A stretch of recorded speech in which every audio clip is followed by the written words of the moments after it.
Good evening once again, Mohawk faithful. This is Adam Agresta coming at you live with Game 2 of a doubleheader between the Saugerties Stallions and the hometown Amsterdam Mohawks. Amsterdam took the first game 11-4, winning pitcher in that, Ryan McClinsky out of Seton Hall.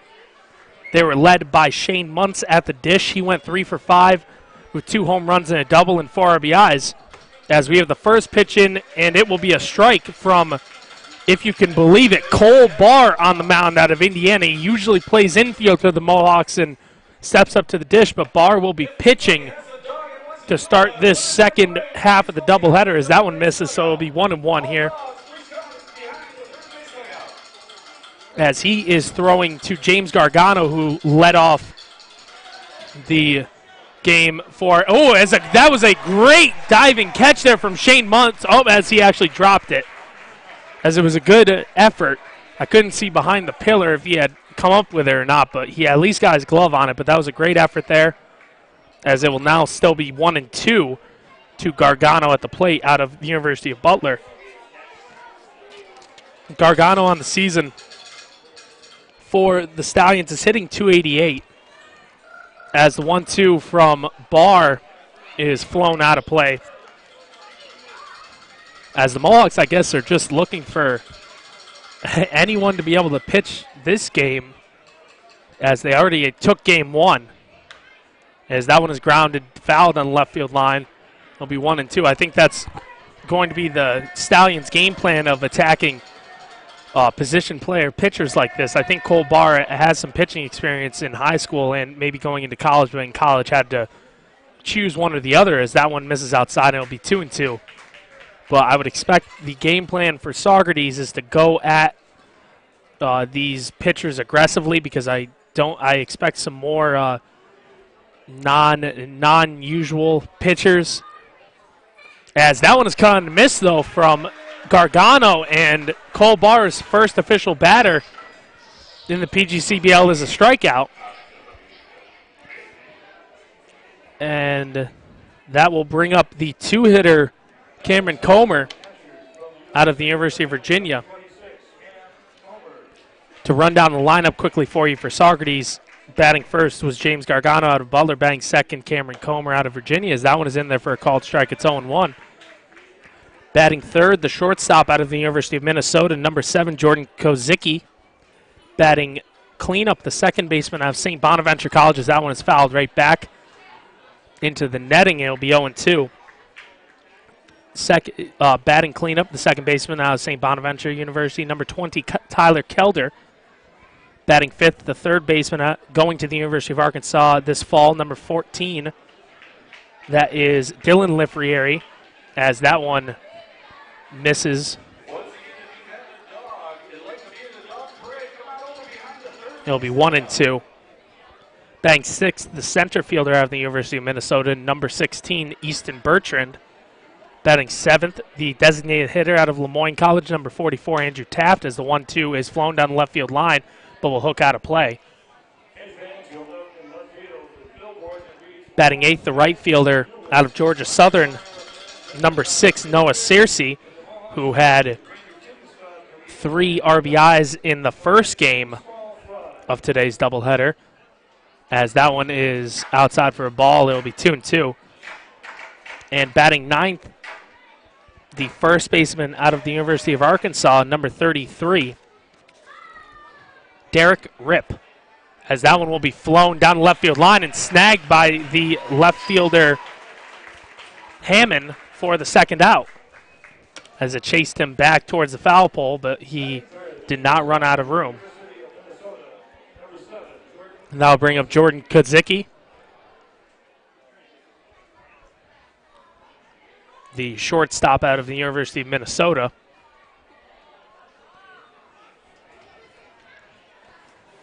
Kozicki in the first game today went 1 for 2.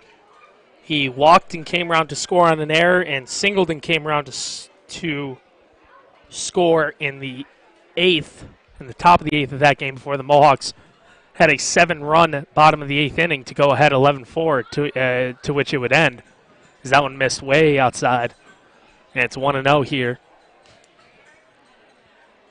as Shane Muntz had a frustrating time behind the plate in the first half of this doubleheader, as that game was a resumed game from June 24th.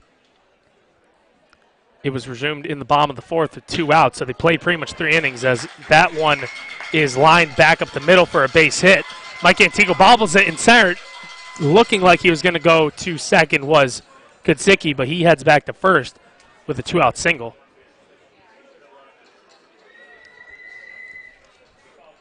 As it looked like Cole Barr might have had himself a 1-2-3 first inning. But now it will bring up the cleanup hitter, the second baseman of St. Bonaventure University, Tyler Kelder. As I now have, for the first time this season on a broadcast, my stat intern on with me, Justin Cohen. Say hi to the people, Justin. Hi, good to be with you, Adam. As that one misses low, it'll be 1-0 here to Kelder. But Justin is going to be a junior at Union College this fall, and he's been doing stats for us, helping out with our Twitter page to go along with all the live stats that happened during the game, as that one is in there for a called strike. It'll be 1-1. But what do you think from our first half of the season? What have you seen out of this Mohawks team that really jumps out to you as a baseball fan?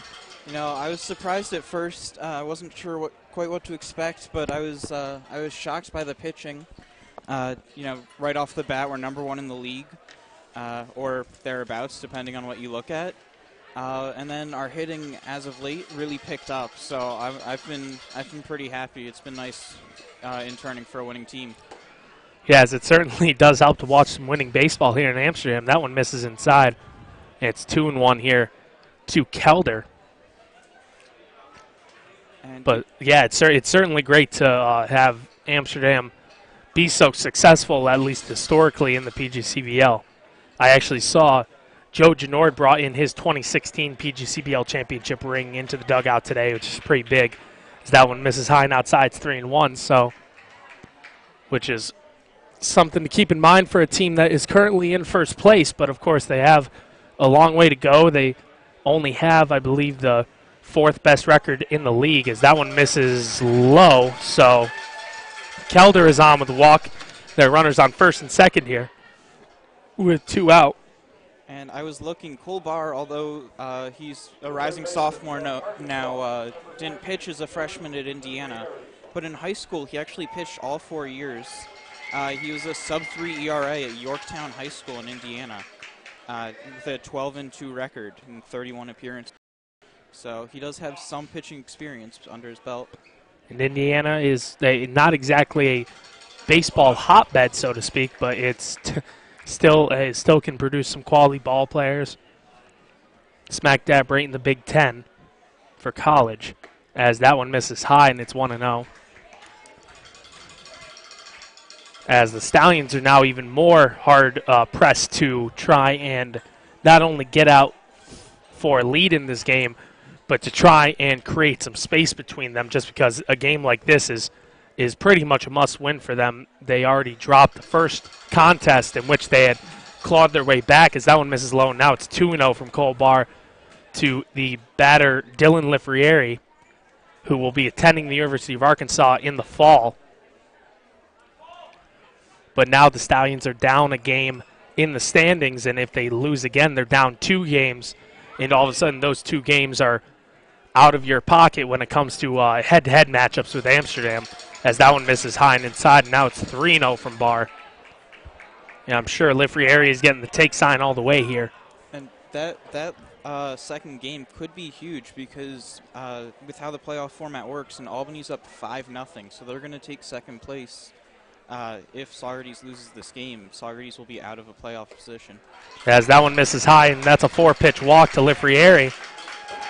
And it will bring up the 6-hitter Bertrand with the bases loaded and 2 outs.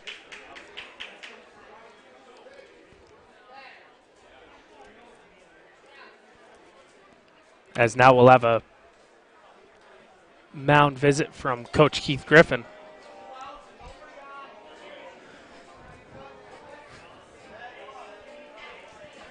As Cole Barr has faced 5 hitters. He disposed of the first 2 pretty easily, striking out Gargano, then getting Comer to fly out, but then gives up a single back up the middle to Kazicki, and now can't find the strike zone, walking both Kelder and Lifrieri.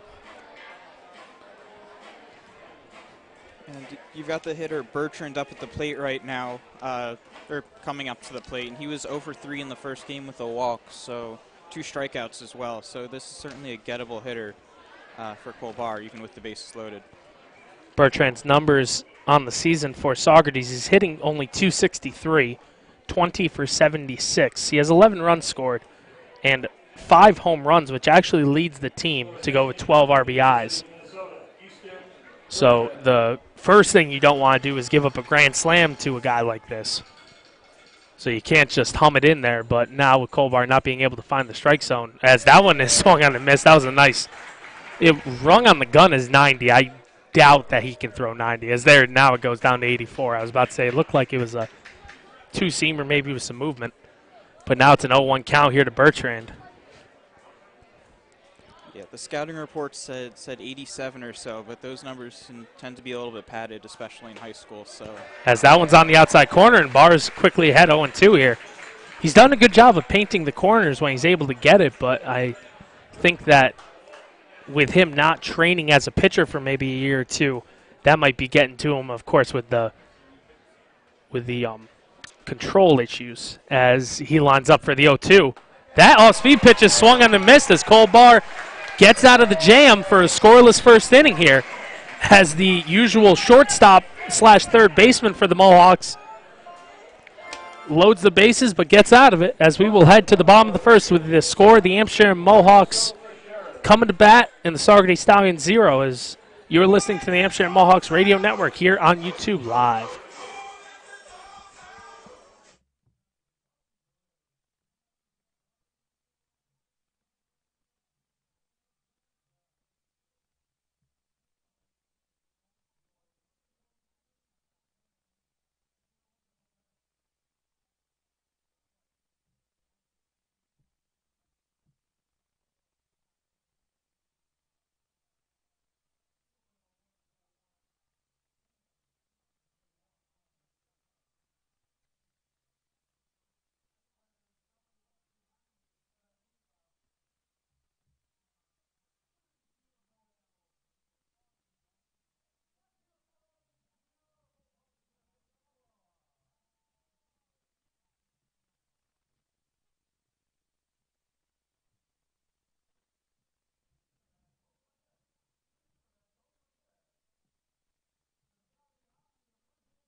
Mike Antico will lead off the bottom first here for the Mohawks. Cole Barr, who usually is an infielder for the Mohawks, started this second half of the doubleheader, as that one is fouled back out of play by Antico, and it is 0-1.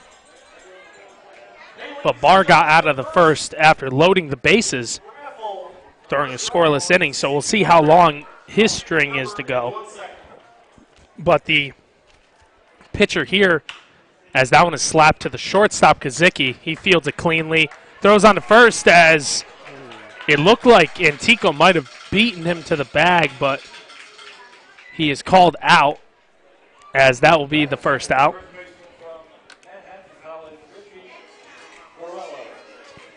As I'll bring up Richie Barella out of Manhattan College, who did not play in the first game. But the pitcher is John Clayton out of UAlbany, redshirt freshman there. He's a Glenville, New York native. And Clayton's number so far for the Stallions, this is his 5th start. As his first pitch into Barella misses high, 1-0. He has thrown 21 1/3 innings and given up 26 hits and 12 runs. 11 of those runs are earned.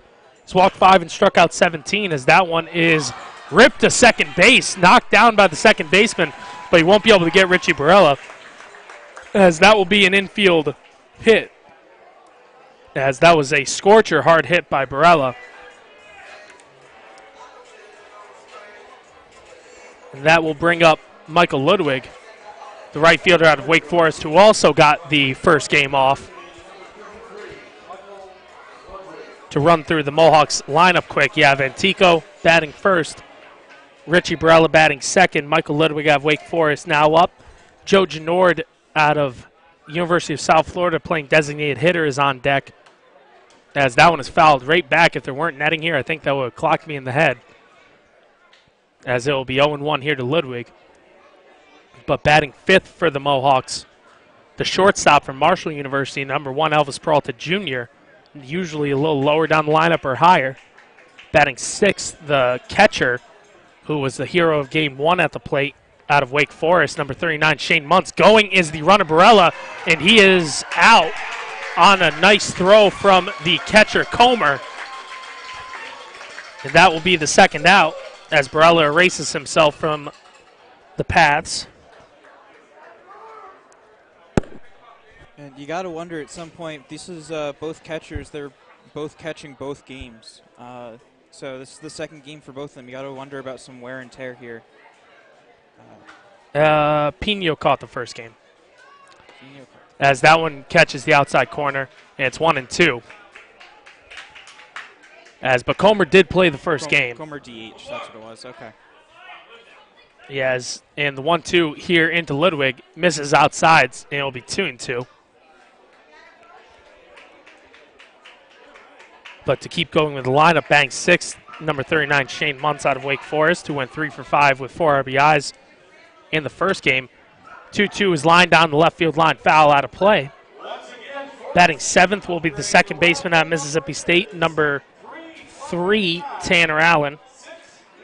Batting 8th, the third baseman out of Mississippi State, number 25, Justin Foscue, as that one misses high, and it will now be a full count to Ludwig. And batting 9th, the left fielder out of Morehead State College, who had a first couple of hits in the first game, number 14, Jake Hammond. And then pitching, as mentioned, is Cole Barr out of Indiana. And the 3-2 here to Ludwig is cut on and missed. And Clayton has himself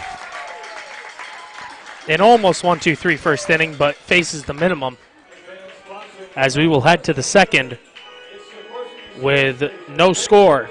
You are listening to the Amsterdam Mohawks Radio Network here on YouTube Live.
Andrew Taft will lead off the top of the second inning here for the Mohawks.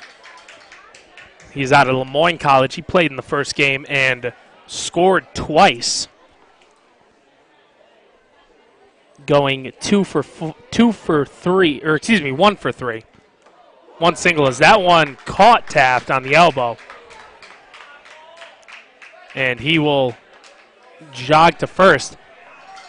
Seems a little cheap by the big guy leaning in to take a pitch against the position player pitcher, don't you think? Yeah, he's a big guy. He looks solid 6'4" or so. But hey, to each their own. Guess that's how they get down in Saugerties, as that brings up Noah Searcy. At 6'4", 245, he's quite the big guy. As Taft leads away, Searcy cuts on and misses at that one. It's 0-1.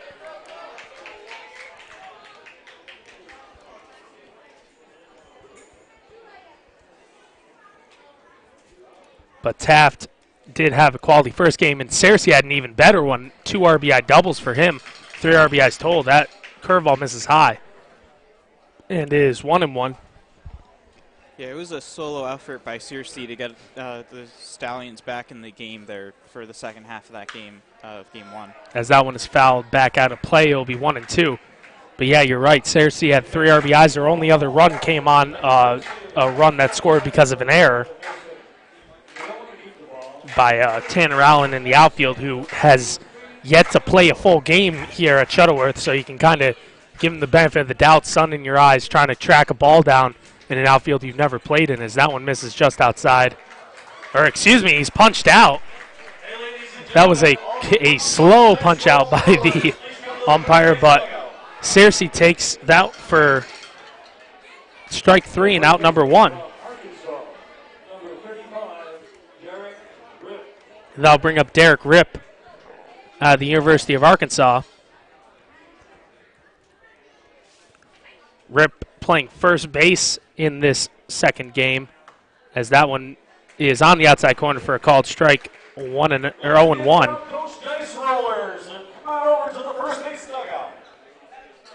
Ripp is an Olathe, Kansas, native, and he just finished up his freshman year at Arkansas.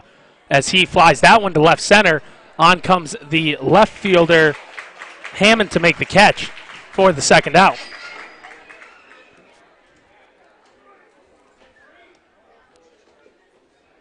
And that will bring up the top of the order in James Gargano. Gargano so far today is 0 for 1. He struck out to lead off the game.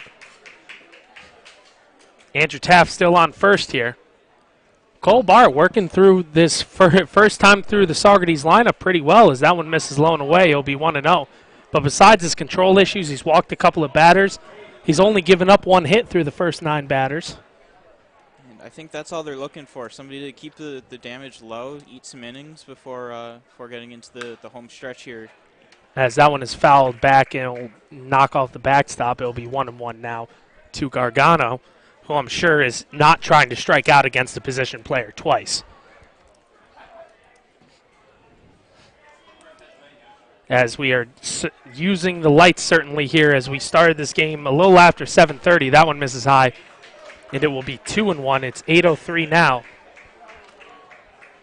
And we'll see how quickly we can get through this game. We only have to play 7 as it was a doubleheader today, excuse me. As that one is popped up, Shane Muntz chasing after it behind the plate, and he cannot snag it, as he has just had a bad luck day behind the dish. As in the first game, he got hit on a ball in the dirt in the neck, and then he took a foul ball off the head. He's just had it, and then he missed that one. He missed the one in the first inning, but luckily at the plate, his luck is turned around. At least in the first game, he has yet to come up in this one, but it's still 2-2. And the 2-2 is fouled off once again, as that one will roll over the grandstand here. As the sun is beginning to set, we still have some daylight, but we're certainly using the lights. It's finally started to cool off a little bit. Yep, as that one is popped high in the air in foul territory near the third base dugout. Third baseman Justin Foscue calls it, makes the catch for the third out. So Cole Barr works around a hit by pitch to throw a scoreless second inning as we will head to the bottom of the second here with both teams still scoreless. You are listening to the Amsterdam Mohawks Radio Network here on YouTube Live.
That is science.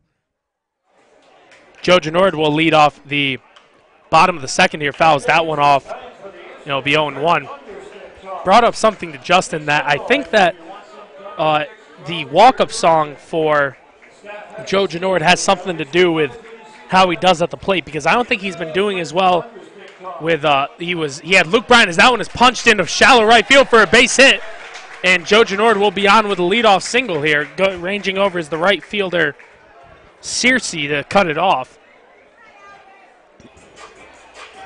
But now, Joe Genord is 2 for 2 with the walk-up song that he has right now, which is No Flockin' by Kodak Black, which is a sharp contrast from the Luke Bryan that he had previously. But now we have Elvis Peralta Jr. coming to the play out of Marshall.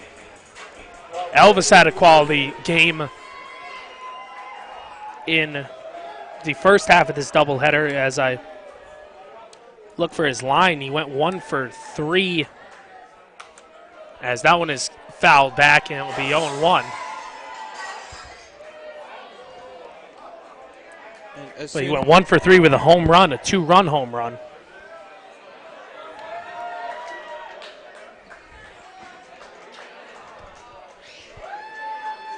In the 0-1 here from Clayton is fouled right back once again. So Clayton's quickly ahead 0-2 here on Peralta.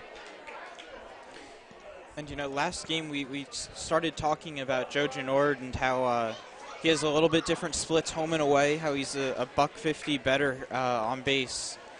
On the road instead of at home. On the road. And sure enough, as soon as you mention it, he goes 2 for 2 and is on his way back. As that one misses high and away, it'll be 1-2. But yeah, it's using his last at bat. He was 0 for 4 up until his last at bat in the 8th inning of Game 1, and he hit an RBI double. And he leads off the bottom of the second here with a single, as that one is caught and missed by Elvis Peralta Jr. for the first out. Peralta came into this at bat scorching hot. He's hitting now .337 but that is his 31st strikeout of the year, which leads the team by far. As that will bring up Shane Muntz, the catcher out of Wake Forest, who went 3 for 5 with 4 RBIs in the first game, and will look to build on that, as one home run was hit June 24th and another one was hit today. As that one misses outside, it'll be 1-0. But the home run from Muntz did give the Mohawks the lead in the bottom of the 8th before they scored 6 more for insurance. As that one misses low and away, and it'll be 2-0 now to Muntz.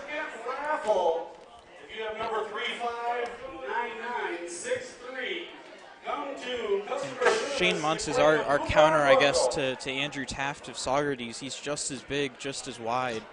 He's a beast in the box, too. As that one will be dribbled down the third base line, trying to snag that one is John Clayton, and he will, and make a Derek Jeter-like throw for the second out.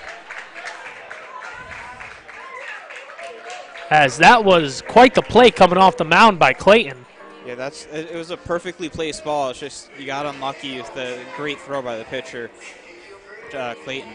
And that will move Genord up to second, as that will bring up the hitter Tanner Allen out of Mississippi State. Tanner in the first game went 0 for 2 with 2 pop-outs in his first action as a Mohawk, but he had a quality season for the Mississippi State Bulldogs during their time in the College World Series, which was eventually won by Oregon State. They were actually beat by the Beavers to be eliminated. Tanner Allen, solid mix of speed and power. He has 5 triples on the season and also 5 home runs for when he was in college, playing for Mississippi State this season. As that will be chopped back up the middle, and that will sneak through for a base hit. Coming home is Genord on his high horse, thrown in by Bertrand, the center fielder, but they won't get him as Genord crosses the plate, and Tanner Allen has his first hit as a Mohawk, an RBI single that puts Amsterdam up 1-0 early.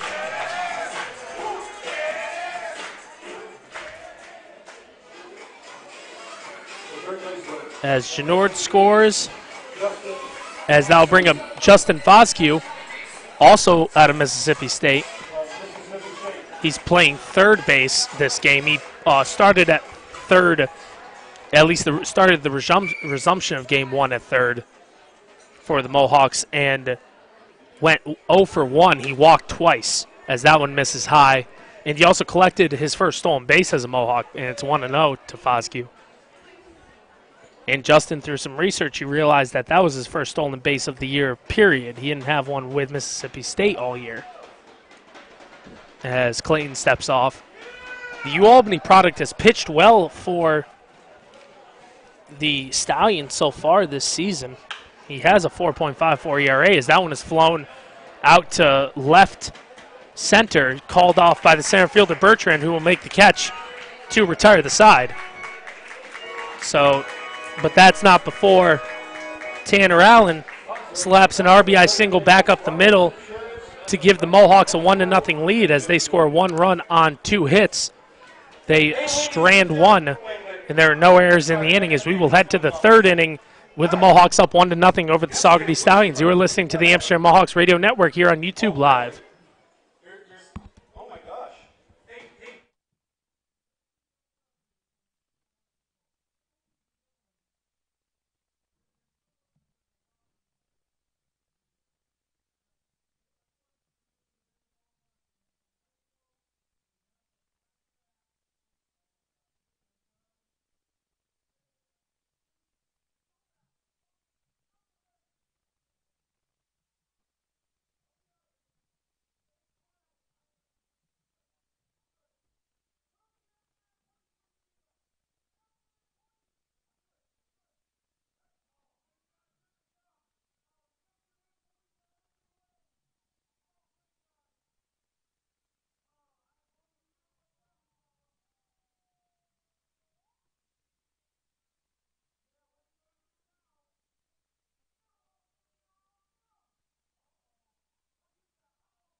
Cole Barr back out to pitch the third for the Mohawks as that one is on the outside corner for a called strike. It'll be 0-1 here to the batter Cameron Comer, the catcher out of Virginia, as that one misses outside. It'll be 1-1.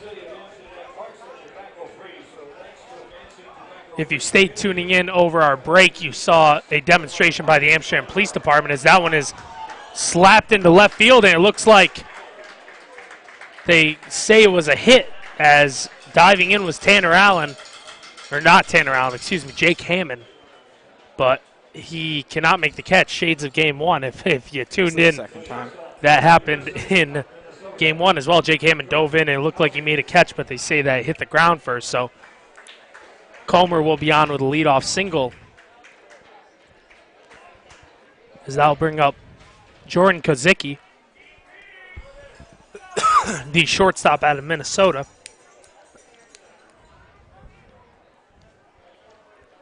First pitch in from Barr is inside for a ball, 1-0.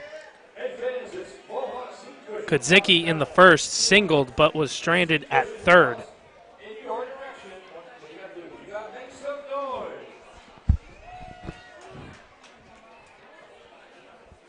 As that was actually only the second hit so far for Saugerties, as that one, as time is called. And after that police presence on the mound during our intermission in between the bottom of the second and the top of the third, I'm trying to keep track of how many different automobiles we've had on the field this game, or this season. Yeah, right, as we've had a Browns coach bus, we've had Amsterdam police car. And, of course, everybody's favorite bullpen cart by Fairway Unlimited. Our Fairway Unlimited bullpen cart. As you can check them out, I believe, Route 30 in Amsterdam. And the 1-1 here from Barr is popped high in the air. It will be in shallow center. Calling for it is the center fielder Antico, who will make the run on to make the catch for the first out. As that will bring up Tyler Kelder, the second baseman out of St. Bonaventure. Kelder so far in this game is 0 for 0. He walked and was stranded at second base in the first. He made a costly throwing error in the bottom of the eighth that allowed the Mohawks to score not only 2 more runs to put them up 7-4, but then they scored 4 more runs after that. That was with 2 outs, as the first pitch into Kelder was fouled down the left field line. It's 0-1. And Kelder didn't exactly make up for that at the plate either, going 0 for 5 with the strikeout. So as he's had a tough time at the plate as of late. In the 0-1. Will be grounded to shortstop. Could be 2. Elvis Peralta to Richie Nitza. On to first. It looked like they got him on the tag, but Joe Genord, or that was actually Richie Barella at first. Excuse me, I thought it was Joe, but Richie tried to put the tag on, just couldn't get it. But they get the 4-6 fielder's choice. And I don't believe an error gets charged there because you cannot assume the double play. So yeah, I wouldn't call that an error either. And I think Coach Keith Griffin is out to argue, saying that he thinks he tagged him. And it looks like he got the explanation that he needed, though. As there will be 2 outs, runner on first here for Dylan Lifrieri, the third baseman, who is yet to record an at-bat today, as he walked in the first. Kelder leading away from first. First pitch into Lifrieri is lifted out to center field. Ranging over is Mike Antico, who will make the running catch for the third out. So Cole Barr once again works around a leadoff base runner to throw a scoreless inning. So we will head to the bottom of the third with the Amsterdam Mohawks up over the Saugerties Stallions 1-0. You are listening to the Amsterdam Mohawks Radio Network here on YouTube Live.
Jake Hammond will lead off the bottom of the third inning here for the Mohawks.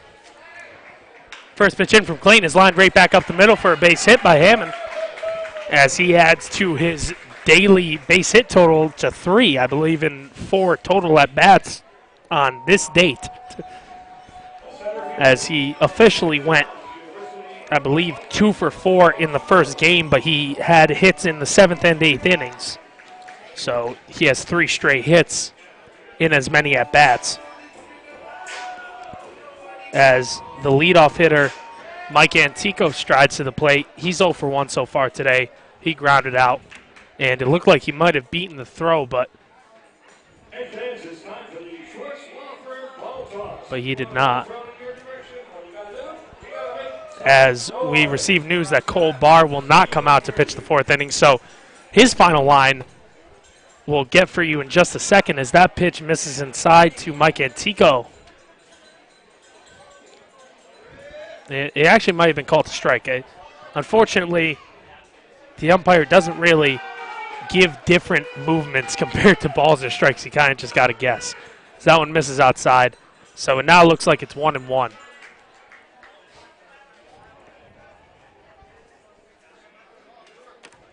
As Antico came into this game hitting .286, and he had a 2 for 4 with a walk game to start off, as that one is flown high into the air in center, ranging under is Bertrand to make the catch for the first out. Hammond will retreat back to first.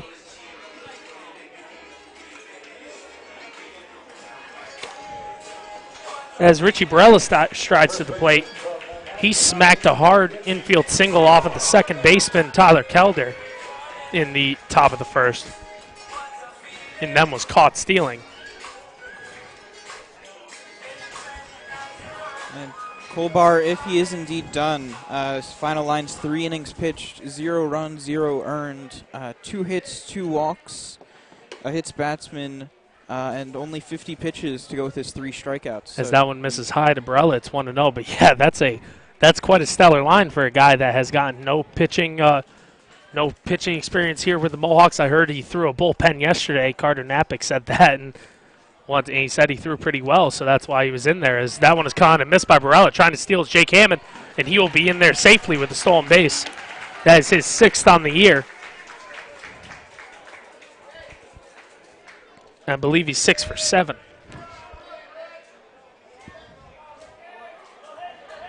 Yep, that would be correct. He's 6 for 7. And Richie Barella actually, that caught stealing in the first was actually his first caught stealing of the year. As he came into this game, though, hitting .386, a paltry .386. As that one will be nubbed between the hole between first and base hit. Jake Hammond is being waved home. The right fielder, Searcy, throws into the plate, and they will have Hammond gunned down for the second out. As that was probably a bad send by third base coach Doug O'Bray. Searcy came up with a shallow single there, and they tried his arm, and he was able to, I guess, show up to the task. As Barella will head down to second, though, so the Mohawks still have a runner in scoring position with 2 outs. And Barella is 2 for 2 on the day, as he advances to second on the throw on the single. Michael Ludwig now steps up to the plate against Clayton and will chop that one foul down the right field line. Nice bare hand from Austin Casino, the first base coach. It'll be 0-1.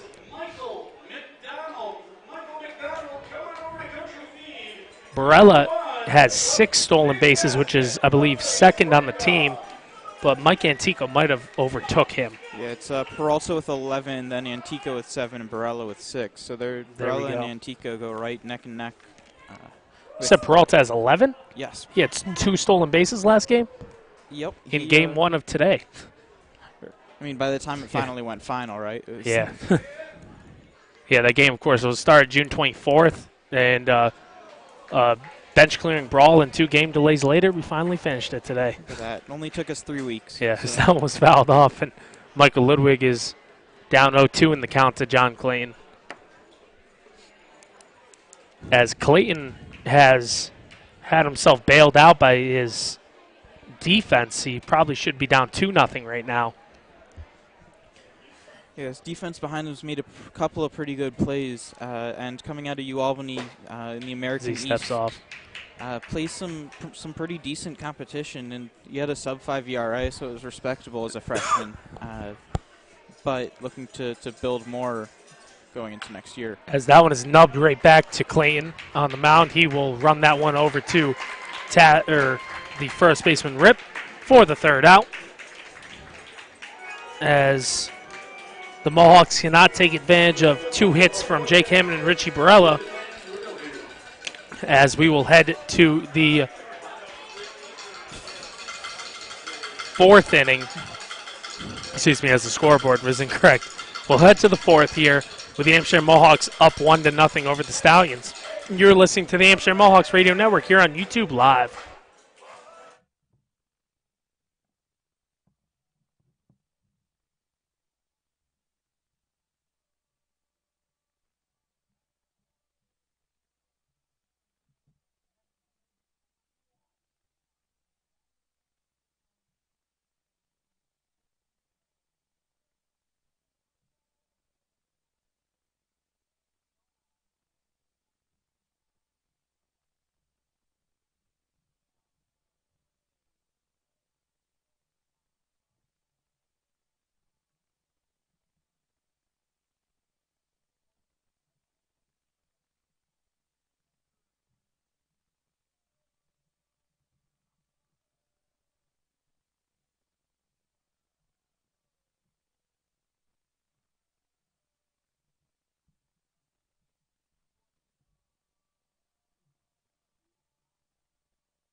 Easton Bertrand will lead off the top of the 4th here, as that one is line foul.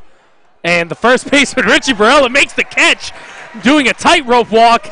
That was crazy, as he made a very nice snag, as the first pitch in from Zach Kerr, who, for people who are not familiar with the Mohawks, Zach was actually my intern up until today to go along with Justin. He was working with us doing stats in the dugout, and today he was told, hey, you want to pitch? And he said, yeah, sure. He actually pitches for Springfield College in Massachusetts, and he's a submariner. You can see that first pitch strike into Andrew Taft. He'll be 0-1, but I'm not sure how many innings he'll get, but he'll probably try to throw as many as he can, as he usually does play some summer league just on the lower level, as that one's in there for a called strike, and it's 0-2 now to Taft out of Lemoyne College, who is yet to record an official at bat in this game. He was hit by a pitch. So currently, the Mohawks, as that one misses outside and away, low and away, excuse me. It'll be 1-2, but that means the Mohawks right now, at least in the 4th inning, are up 1-0 while pitching their shortstop and a guy that was not on their roster until today. As that one misses outside once again, it'll even it out at 2-2.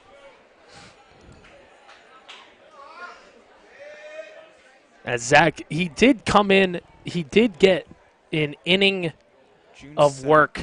Yeah, June 7th again in a non-league game, as that one is dribbled down the left field line, but it will hook just foul before the bag. As I try and find his line, but I don't believe we recorded official statistics for that. So. Yeah, I don't believe so either. I think, if anything, I think he actually finished the game out, though. He might have thrown and given up only 1 run or something like that. But he didn't have a bad outing. And the 2-2 here from Kerr is low and inside. And it will be 3-2. I'm surprised Taft didn't stick his leg out there to try and get hit by that one. I think the last thing we need is another slowdown and delay after Yes. game one. Last thing we need is another hit by pitch in between these teams. That one's ripped down the third base line, and it will head to the wall. Down the lines, fielding it is the left fielder Hammond, who throws it in as Taft slides in with a double. That one just snuck inside of the lines. Yeah, as it glanced off the glove of Justin Foscue, it looked like, as he was trying to backhand it. It would have been a hard play to make, even with Taft being a big guy. He runs relatively well. And that'll bring up the right fielder, Noah Searcy. Searcy so far today is 0 for 1 in this game. He struck out in the second, but in the first game he had 2 doubles and 3 RBIs. As Taft makes a comfortable lead from second. First pitch in from Kerr is outside, and it'll be 1-0. And Kerr, a local kid coming out of Niskayuna, he has not had a bad line so far at Springfield College. With a 3.86 ERA through two years, but a 0 ERA last year. As that one skipped past Shane Muntz, but immediately hops off of the backstop. It didn't look like Andrew Taft moved a muscle, even though that one went to the wall. No, I'm going to go ahead and guess that he does not have a lot of stolen bases, even without looking at my spreadsheets here. Yeah, Taft does not, but his main use in the lineup is not only to get on base, but to drive in runs. The redshirt junior at Lemoyne, as he is a Clinton, New York native. On second is Searcy at the plate. Takes one for a called strike. It'll be 2-1. But Taft does not have a stolen base on the year. He, however, has hit into 4 double plays, which is most on the team. And that 2-1 is fouled back. And it evens count 2-2 here.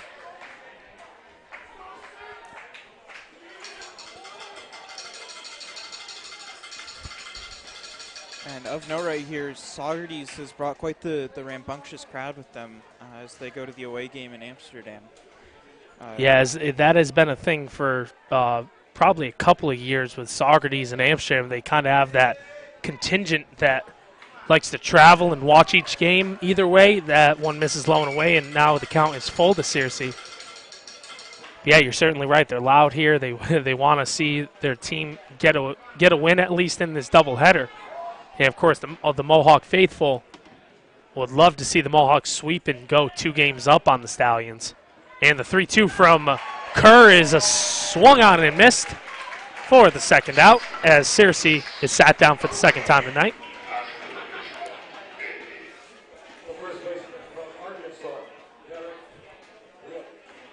That'll bring up Derek Ripp, the first baseman at the University of Arkansas, as he's wearing 35. Just trying to make sure there isn't another 35 listed on the team. There is not. As that one misses for a ball, it'll be 1-0. Once again, it's just hard to tell with the umpire. He doesn't make overly large gestures. You kind of just got to wait to see. As that one misses inside, it'll be 2-0 now. Here to Rip, the 9-hitter. On deck, of course, is the leadoff hitter, James Gargano. And it looks like Zach's going to have at least another inning with nobody in the bullpen right now. So hopefully he'll get some mid-inning. As that one is missed by Muntz in the dirt, which will allow Taft to move up. As Shane had no idea where that one went. As I was saying, his brother's actually the ball boy today in the Mohawks dugout. So hopefully they'll have a little conference in there. Alex, a great kid, plays third base right now for his team. I'm sure he can give Zach some pointers on how to be a good ball player.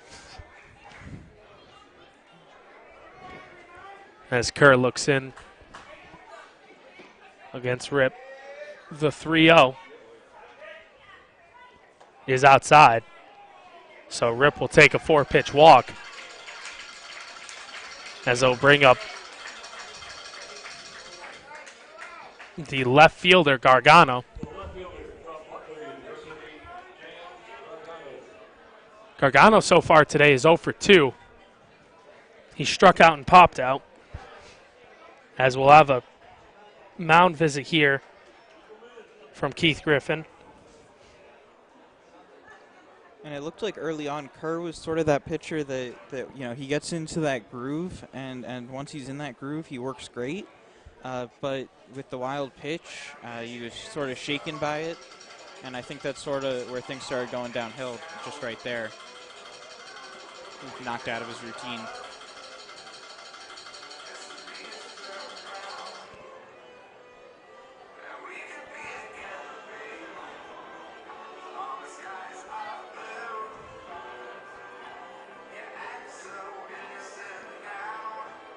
And looking at the scores around the league, Mohawk Valley's come back from down 5 against Albany, and they've tied it up at 5-5 going into the 6th inning. So that's interesting also due to the fact that it's 8:30 right now, and Albany, well, actually they are in Mohawk Valley, right? Yes. Okay, so they'll be able to finish that game. I was going to say that that would have been interesting just because I don't know if they would have been able to finish if they were at Siena Field. As the first pitch into Gargano misses inside. It'll be 1-0. That one gets away from Kerr, but he snags it easily. As Watertown, I saw, was up big. As we go back to the scores. Or, excuse me, Adirondack was up big over Watertown. They're up 12-6. As that one, nice stop from Shane Muntz, but he doesn't know where it is. But Taft still not trying to score here. You would think he would be a little more active on the bases when you're down 1-0, when you're the deciding run, but I don't know. And if not Taft, at least certainly Rip, being the trailing runner. Yeah, try to draw a throw. Try and draw the throw. We saw that happen in the first game where the Mohawks did just that. As that one misses outside, it'll be 3-0. It looks like they might actually be just. No, they won't be. It looked like for a second that they were going to give Cersei a pass. Not Cersei, excuse me. Gargano. As that one's in there for a called strike, it'll be 3-1 now to Gargano. On deck, if Gargano can keep it going, is Cameron Comer, the catcher out of Virginia. 3-1 is grounded right back to the pitcher's Kerr. Flips to Burrell at first, and Kerr is out of the inning for a scoreless fourth. As he gives up 2 hits, but they score no runs. There are no errors in the inning. We will head to the bottom of the 4th. Amsterdam Mohawks up 1-0 over the Saugerties Stallions. You are listening to the Amsterdam Mohawks Radio Network here on YouTube Live.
Joe Genord will lead off the bottom of the fourth inning here for the Mohawks. Still coming up to no flocking by Kodak, as he has yet to be retired after that happens, as that one is in there for a called strike, 0-1.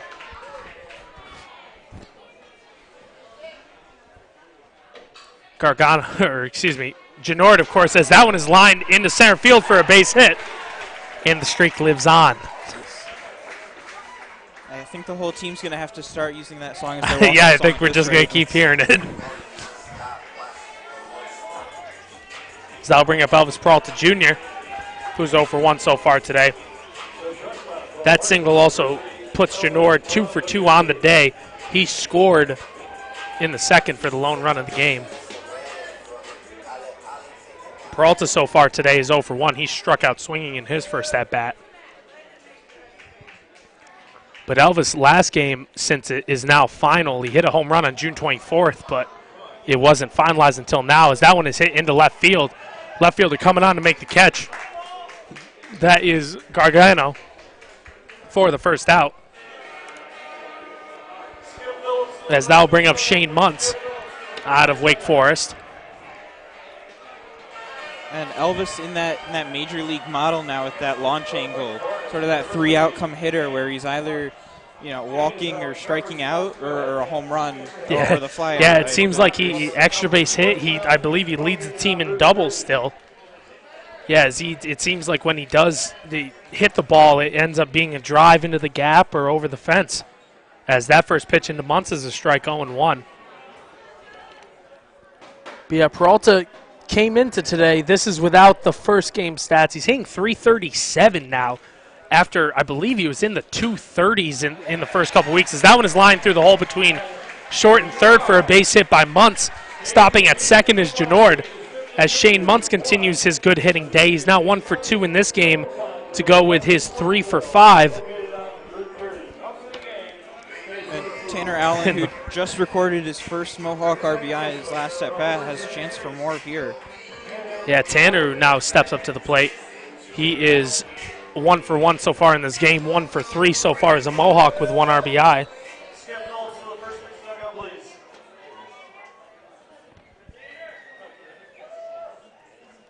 Yeah, Elvis has now 16 as that one is chopped high in the air.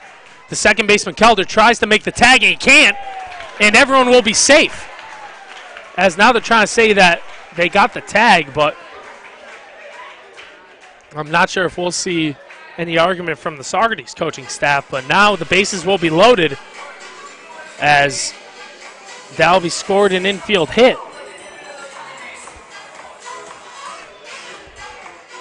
I mean, as I was given a look by my statistics intern, but what do you think about that one? I probably would have called that a fielder's choice. I think he just. You think that he could have gotten him out at first? I think he probably could have gotten him out at second. So. Well, he didn't. If he doesn't, then it's a hit. I think that's one of those poor decision making, but probably could have had him at first if he had thrown it faster. And Foscue is now up here as he takes that one on the outside corner for a strike. 0-1. Well, here's Foscue's chance at least to match Allen with his RBI count. As Clayton tries to work out of a jam here, bases loaded, 1 out. Foscue lines that one down the right field line, foul, out of play. And it will be 0-2. Genord on third. We have Muntz on second. And Allen on first. Here as the Mohawks lead 1-0. It's the bottom of the fourth of the second game of a doubleheader. The Mohawks took the first one to 11-4. As that 0-2 is lifted high in the air to right field. Now coming in is the right fielder. And that one will drop in for a base hit. Scoring is Genord. And the Mohawks will be up 2-0 as everyone moves up a base. And you could see that Joe Genord clearly did not think that was going to get down. He was back at third base and was at risk of actually getting thrown out at home there. I think it was actually a good deke by Noah Searcy, the right fielder. It looked like he was going to get it running in, and he kind of faked that he was pulling up and then didn't because he knew he wasn't going to get to it just to try and. But I think he might have saved a run that way because Muntz would have had a chance to maybe come in. As now we have a mound visit from Saugerties head coach And I don't see anybody in the bullpen right now, so this looks just to calm his nerves down a little bit. Yeah, try and get him out of the inning. Not try and burn some time or anything like that for a warm-up. As that RBI single by Justin Foscue is his first hit as a Mohawk, and he's now officially 1 for 2 with 2 walks. He has a 750 OBP so far. Yeah, it shouldn't be too hard to keep up for him. Yeah. So. Might as well keep it going as it brings up Jake Hammond, who has singled in 3 straight at-bats going back to the game 1 of this doubleheader. As Hammond awaits the pitch from Clayton. Mohawks up 2-0, bases loaded, 1 out. That one misses high and away. It's 1-0.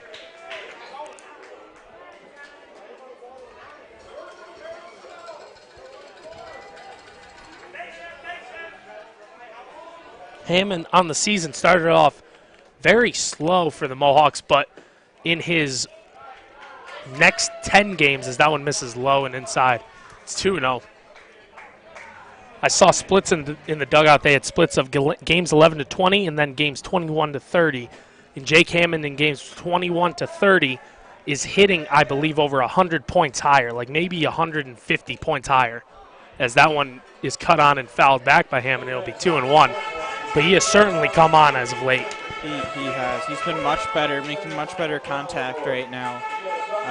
And honestly, the team as a whole has been hitting better, I think in part due to his ability to keep it moving.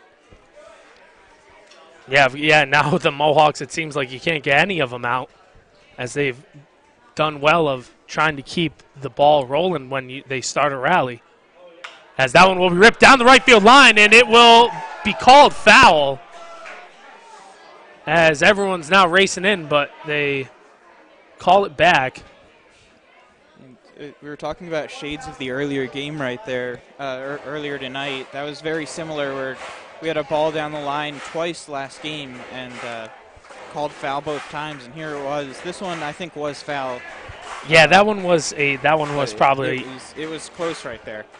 Yeah, it was a little close, but it probably was a good call by the home plate umpire. He's not in a great position to make the call, so he has to do his best. But there was a call on down the left field line that was missed last game that was a little slightly more atrocious, but that was also different umpires. We actually have a different umpiring crew for this night game. And the 2-2 is flown foul out of play. And the correct call by the umpire looked, if it was a foot to the left in fair territory, saved the Saugerties at least 2 runs right there, possibly more as they were running on the pitch. Mm-hmm.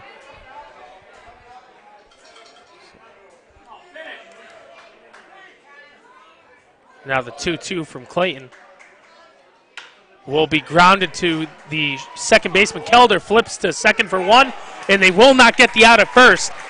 So the fielder's choice will score Shane Muntz as the Mohawks will take a 3-0 lead.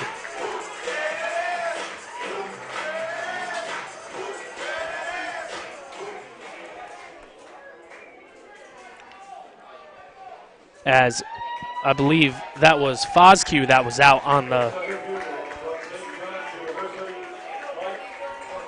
Yep, and it was Foscue. As Shane Muntz scores. And Tanner Allen moves up to third base. As Mike Antico will come up to the plate. He's 0 for 2 so far today. As that one misses high and outside. It'll be 1-0.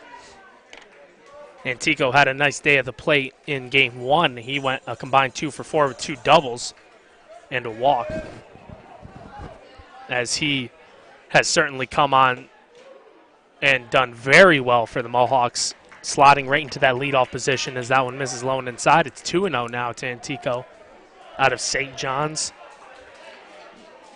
And from New Jersey as well for high school. You can tell right away with that accent that he has, that thick. Yeah, out of Colts Neck, New Jersey. Is that pitch misses outside. It's now 3-0 here to Antico. On deck, if Mike can keep it going, is Richie Burrell out of Manhattan, who is 2 for 2 so far today. But Mike first has to get on here with a 3-0 count. No one up in the Saugerties bullpen, so this is John Clayton's inning to finish. As that one catches the outside corner, it'll be 3-1 count now. Allen at third, Hammond at first. As the Mohawks now hold a 3-0 lead as they've plated 2 in this fourth inning. As that one is fouled back to the backstop, Hammond was running on that pitch as they might have had the hit and run on. And it will now be 3-2 to Antico. I would probably say the one bad thing about Mike at the top of the order is that sometimes he strikes out a bit too much. Yeah, he does have 12 strikeouts so far in the season. In around 86 at bats or something like that. He's only at 74 right now, which does not exactly bode well.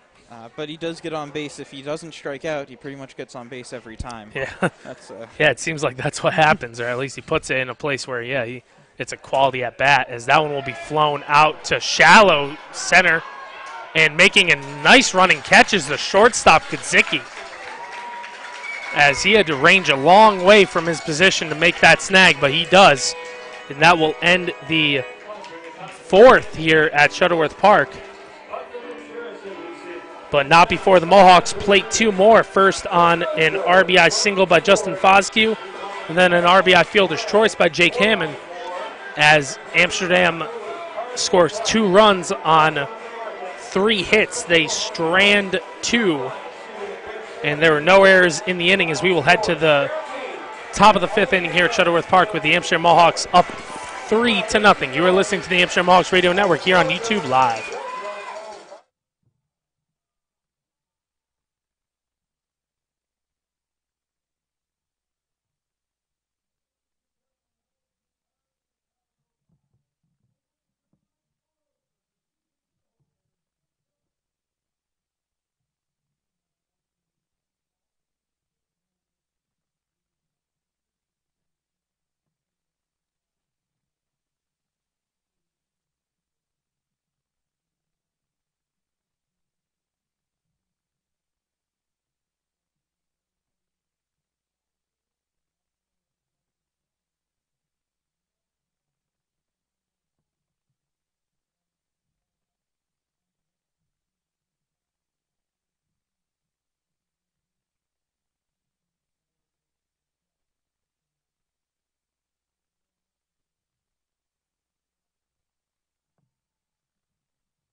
Former intern for the Mohawks, Zach Kerr, is back out to pitch for Amsterdam, as is now a 1-1 count here to the hitter Cameron Comer out of Virginia. Pitch in there from Kerr, misses high, and that one was pretty slow, as it'll be now 2-1. We got a lefty warming up in the bullpen. If I had to guess, it might be Teddy Sabato. Or Teddy might not be a lefty, but as that one, it looked like he swung at that, and yep, he did. So that even's kind of 2-2.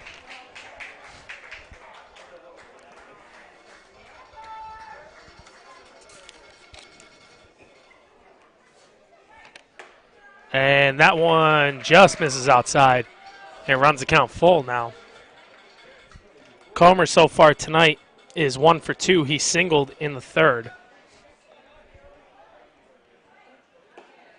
And that one is in the dirt, so Comer is on with a leadoff walk. As I'll bring up the shortstop, Jordan Kazicki, who is 1 for 2 so far today. He singled in the first but was stranded at third.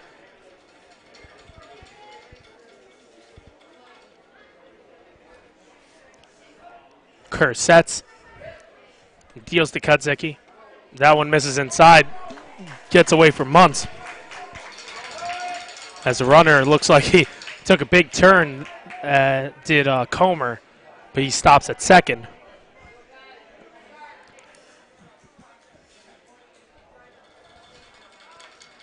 As the Mohawks have a 3-0 lead here, top of the fifth.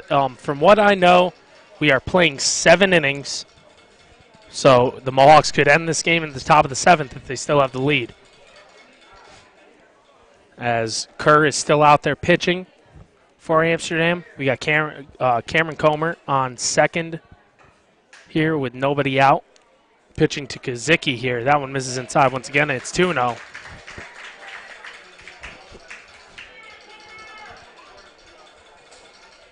As for Zach here, also it could be, he usually comes out of the bullpen, I know, at school too, so you may have some issues with stamina here as well. You're in the summer, you usually don't have your arm worked up as much as you do heading into season, as that one misses low and away, and now it's 3-0. Yeah, and I believe Zach actually, during his summer ball play, is actually playing some shortstop as well. So yeah, so he might not even be working on the same things that may be asked of him here as he steps off.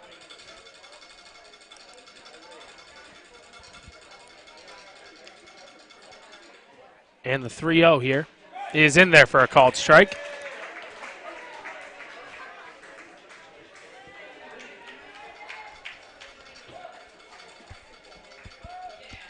As the Mohawks would love to sweep a doubleheader here against Saugerties. As that 3-1 is also in there for a called strike, and now he has a full count up against Kazicki.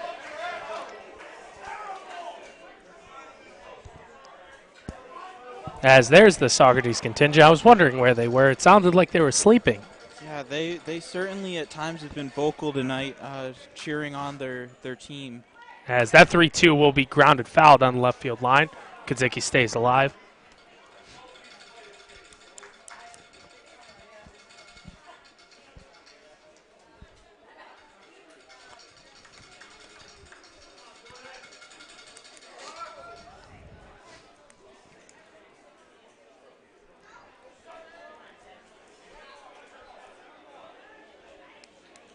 As Kerr now sets and will deal the 3-2. That one misses way outside, and Kazicki is on with the walk here. It looks like we'll get a pitching change now, and it will be all for Kerr, but not before he comes on and throws an inning plus of scoreless relief, but he will leave 2 runners out there. We've got a lefty coming in. So we'll see. Stanovich has already been used in game 1, so I doubt it's him. It most certainly would not be. Oh. As Kerr comes off, his final line is yet to be determined, as he still has runners on first and second. Nobody out here. And walking that last runner was not really the end of the world, as it did create a force.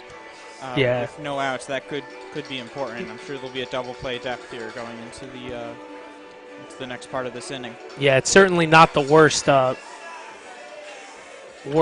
situations to come into as a pitcher.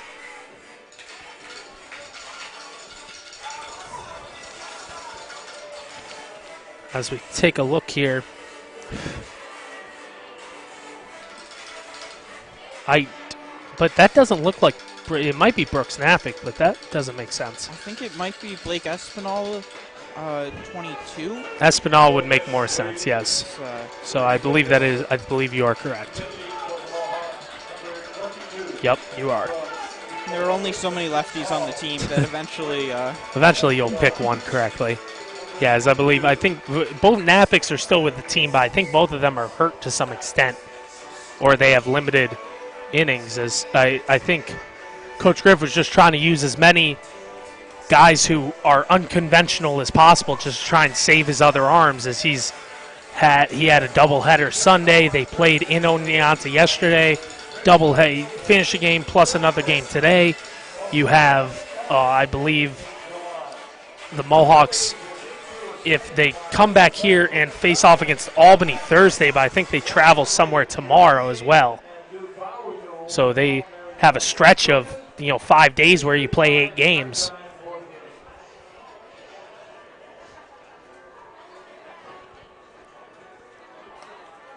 And just taking a look here, they did play their 2 games Sunday. They were swept by Albany.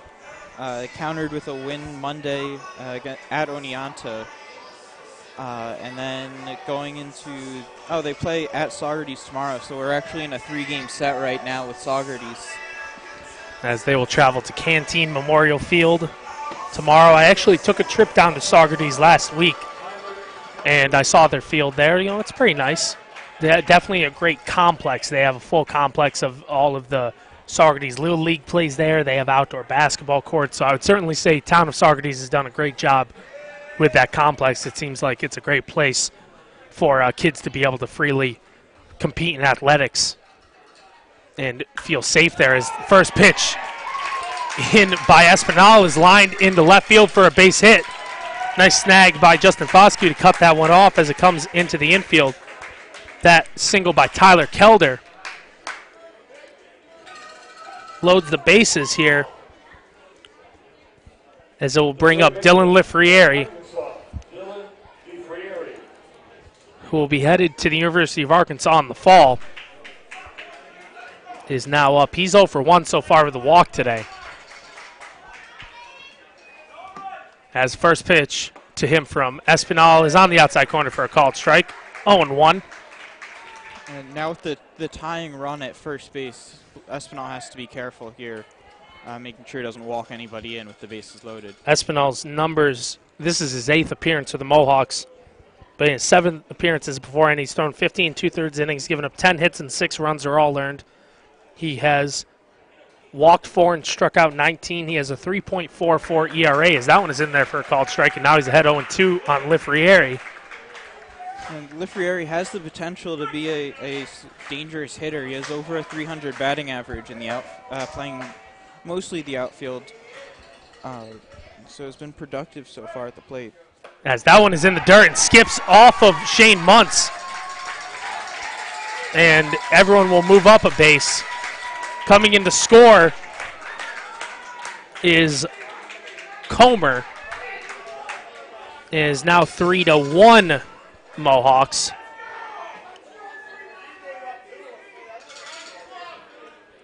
As that one just skipped away hard for Muntz. He had no chance to chase it down and throw the runner out. Now it's runners on second and third with none out, which is actually a worse spot to be in. Not only because you just gave up a run, but because now you don't have a force out.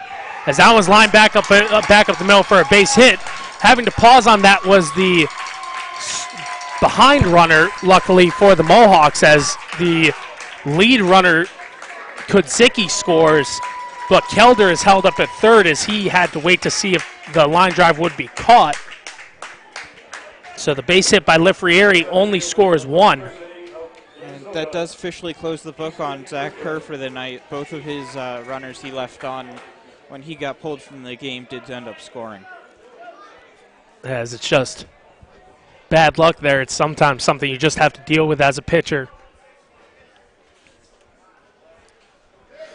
It's certainly not the fairest position to play in all sports. As that one is cut on and missed, it'll be 0-1.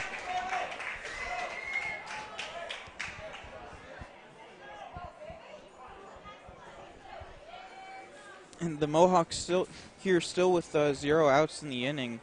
This could add up to more. As Espinal waits for his sign, runners on third and first here, still nobody out, as Justin mentioned. That one is now inside. Not moving at third is Kelder, but moving up to second is Lifrieri. Excuse me, I had to make sure. I said his name correctly.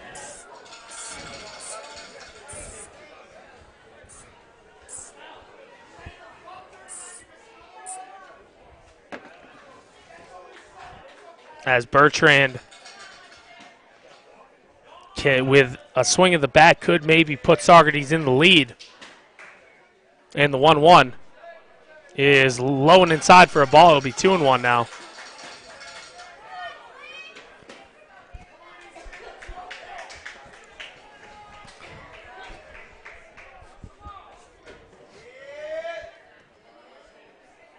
Two-1 here from Espinal. Is popped high in the air down the foul line on the right side. Richie Barella makes a crazy over-the-shoulder catch and holds Tyler Kelder at third. So that'll be the second out. And once again, just an amazing play by Richie Barella. And it was on the same exact guy. Bertrand in his last at-bat popped out in foul ground, and then Richie Barella made a great run-down grab on it. And perhaps more importantly is that hold of Tyler Kelder at third base, keeping him at check here. As the Mohawks still have the lead. Here, top of the fifth. They've given up 2 runs, but Espinal looks to end the inning now as that one misses high, and it'll be 1-0 here to Taft. As that was only the first out of the inning, excuse me.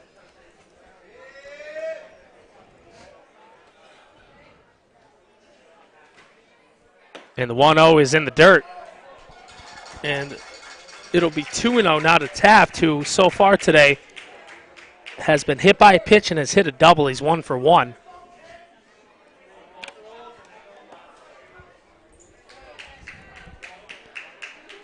Kelder at third.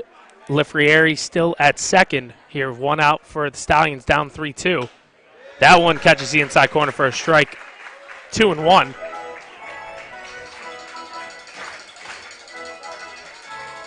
As night has fallen at Shuttleworth Park, and the Mohawks cling to a 1-run lead.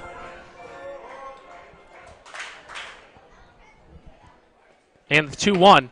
That one's on the inside corner as well, evens it at 2-2. As Espinal does have a base open, but has a chance to put away Taft for the second out here. On deck is Noah Searcy out of Georgia Southern.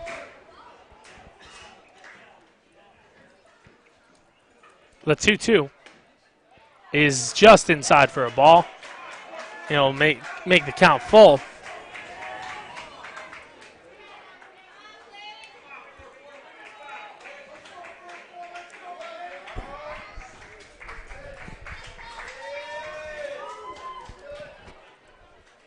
As Espinal sets, deals the 3-2. That one will be ripped right to second base. Nitsa smothers it, goes home with it, and they have Tyler Kelder dead to rights. An extremely risky play by Nitsa, and it paid off big time. As that will be the second out.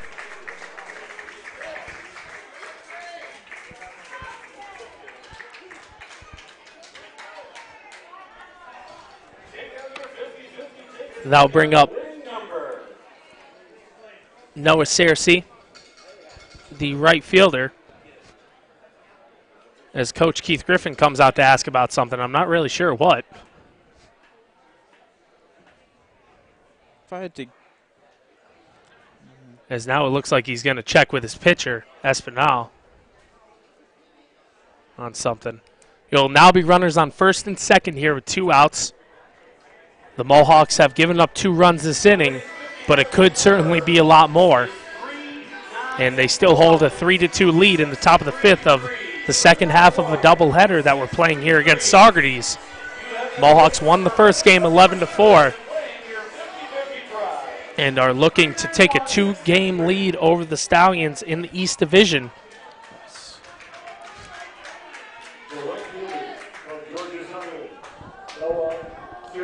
As Searcy steps to the plate, he is 0 for 2 so far today. He struck out twice after being pretty much the only offense that Saugerties could muster in the first game, holding 3 RBIs on 2 RBI doubles. as that one misses inside, and it'll be 1-0.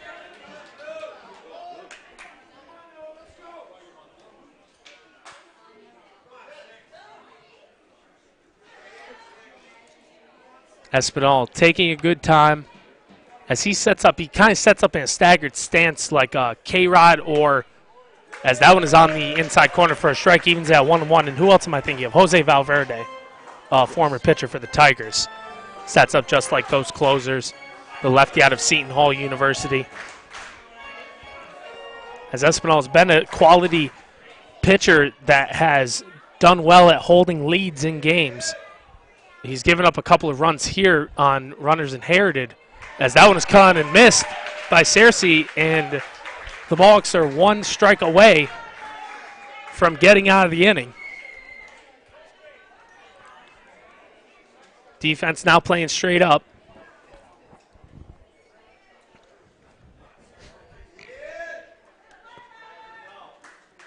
Espinal sets. Deals the 1-2. That one is in the dirt, gets past Muntz, and both runners will move up. And they say it hit him, as I'm not sure. It must have caught him in the foot, though. Yeah, that's one of those where if it hits your clothing and it ruffles it, I guess technically it counts to hit batsman because it's part of your body, but it looked to be a glancing blow at best. Of course, you got to get it somehow.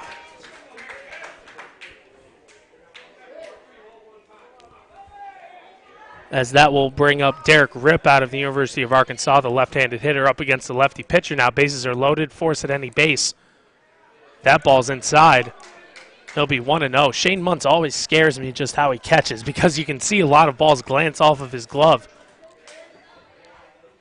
And he's not a necessarily agile guy. He's a really big dude, 6'4", probably 225. As that one's on the corner for a called strike. 1-1 now to Rip. You have to wonder, late in the game in a pivotal situation, do you go to a defensive replacement here with Joe Genord, who's at DH right now, switching them? The one thing I have to say about that is I wouldn't expect so, as that one is on the outside corner for a called strike, and once again the Mohawks are a strike away from getting out of the inning, just because when I was down there we were down there between innings, and Coach Keith Griffin asked Joe Genord about something, and he said, well, I'm trying to get you some rest, when he talked about why Joe was in the DH position. So I would expect that he wouldn't go behind the plate tonight. I would expect, if anything, Shane Muntz will get a day off tomorrow after catching all these innings, as that one misses low. It'll be 2-2. Yeah, these have not been easy innings for Muntz. There have been balls in the dirt. He's had to chase after a few foul balls that have been just out of his reach. Yeah, it certainly hasn't been easy, but they've gotten the job done so far, as that one is nubbed to the shortstop. Peralta flips to the second baseman, and the Mohawks are out of the inning.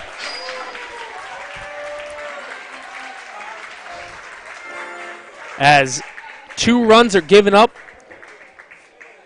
in an inning that sends 8 men to the plate. Ladies and gentlemen, please stand to honor America and our troops serving here and around the globe. But With the sending of God Bless America. the Stallions will score 2 runs on 2 hits, 2 walks, and a hit by pitch. They will still be down 3-2 to the Amsterdam Mohawks heading into the bottom of the 5th. You're listening to the Amsterdam Mohawks Radio Network here on YouTube Live.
First pitch into Richie Barella is a strike. Here in the bottom of the fifth, as we just had our fifth inning stretches. We're only playing 7 innings here. So we had the playing of God Bless America and Take Me Out to the ball game a couple innings early. As that pitch into Barella is swung on and missed. It'll be 0-2 now.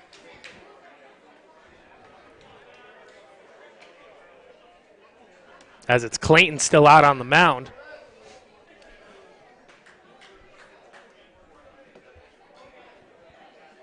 He's given up 3 runs on 5 hits, I believe. And the 0-2 to Barella is in the dirt for a ball, 1-2. Richie so far today is 2 for 2. He's singled twice, was caught stealing in the first, and was stranded in the third. As that one misses high, now it's 2-2 from Clayton.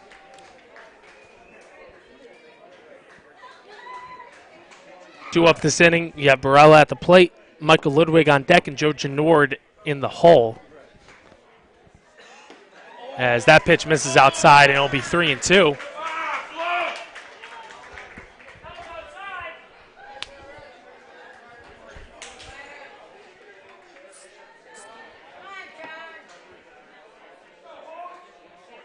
And the 3-2 is cut on and missed by Richie Barella.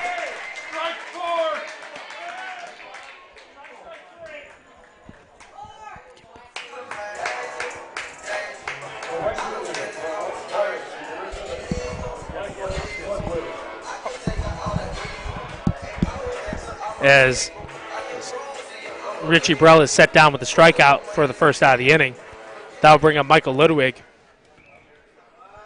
playing right field tonight. He's 0 for 2 so far. As he bunts that one down the third base line. Really nice bunt, and he will get on without a throw.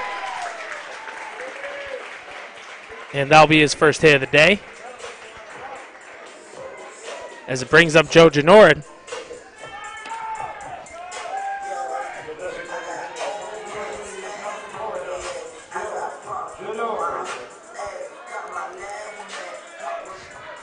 Joe so far on the day is 2 for 2.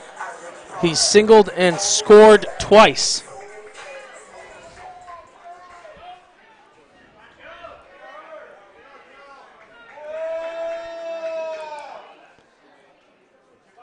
First pitch into Genord is cut on and missed. It'll be 0-1.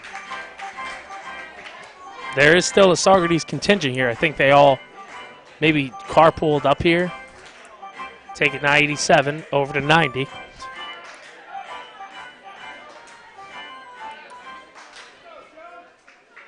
And check of the runner at first as Ludwig slides back in safely.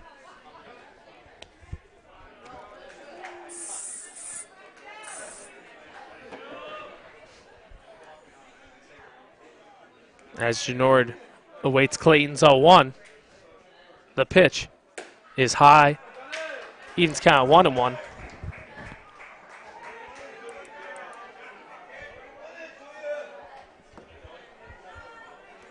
And these teams won't have to wait long to face each other once again as they travel to Saugerties tomorrow. So regardless of who wins this game, there will be a third game of the so-called series, as that one will be grounded foul down the left field line. And it will be 1-2.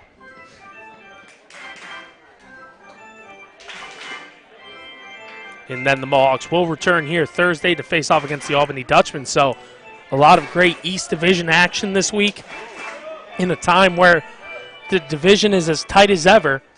The Mohawks came into today tied with Saugerties and only a half game up on the Albany Dutchmen as Clayton steps off and he'll reset. But now they are a full game ahead of Saugerties and will be a full 2 games if they are able to hold this lead. Check at the runner at first, but he's back in easily.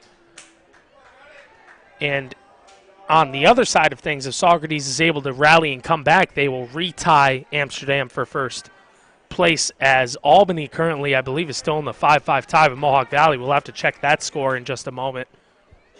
As the 1-2 here to Genord is ripped down to third base. Goes to second for 1, tries to get it around the horn, and they will get it to retire the side. As the 5-4-3 double play erases Ludwig. And we will head to the 6th inning with the Mohawks up 3-2. You're listening to the Amsterdam Mohawks Radio Network here on YouTube Live.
Blake Espinal is back out to pitch the 6th inning for the Mohawks as James Gargano leads off the top of the 6th here, takes a strike 0-1. Come to the first base dugout to collect your prize. Come on, base hit. And the 0-1 here to Gargano is in the dirt. It'll be a 1-1. Once again, 359-936. Come to the first base dugout. Gargano so far today is 0 for 3. As that one misses low and is 2-1. And he actually is a combined for the doubleheader 0 for 6 with a hit by pitch. 0 for 7, excuse me, with a hit by pitch. So Gargano has yet to get a hit today. 2-1 is chopped, fouled on the left field line. We'll leave it at 2-2. As much of the crowd is cleared out here tonight, it's already 9:30 playing the doubleheader. That's why we do play 7 for the second one.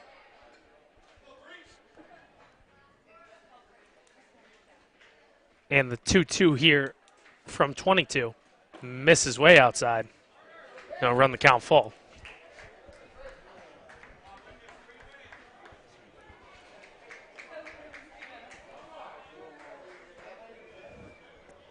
Due up this inning in the top of the order, it'll be Gargano, Comer, and Kazicki for the Stallions. And the 3-2 is high for a ball. So Gargano will lead off the 6th here with a walk.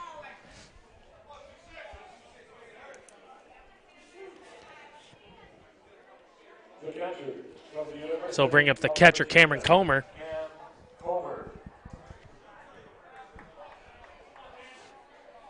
Comer so far today is 1 for 2.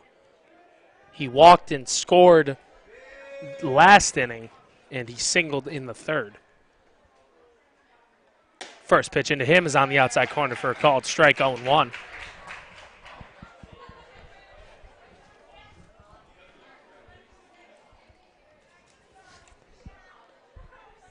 As Espinal checks a runner at first in Gargano, who is a threat to steal. The 0-1 is caught and missed as Espinal is quickly hit on Comer 0-2.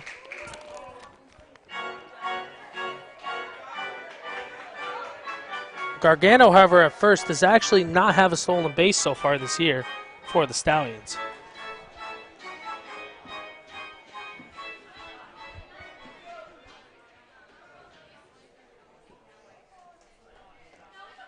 And the 0-2 is in the dirt. 5 holes Shane Muntz as it skirts to the backstop. And down to second with a tying run is Gargano.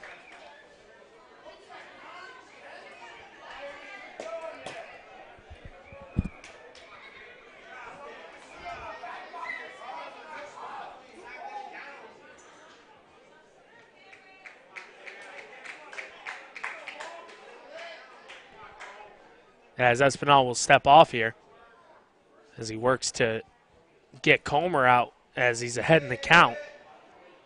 Trying to not worry about the tying run as that one misses just outside, and it'll leave the count at 2-2.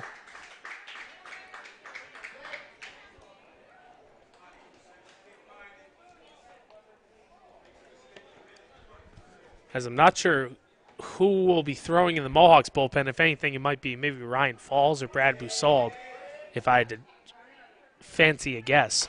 As that 1-2 is chopped right back to the pitcher, Espinal, as the runner was breaking on contact in Gargano, so he's down to third here as they get the out at first. But Saugerties now has the tying run 90 feet away. The shortstop from University of Minnesota, Jordan. He'll bring up Jordan Kaczicki out of Minnesota. He's 1 for 2 so far today. He walked and scored the last inning as well.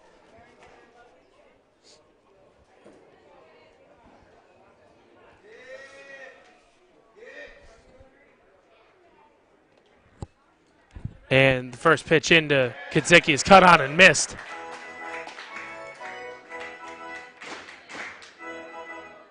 Oh, and 1.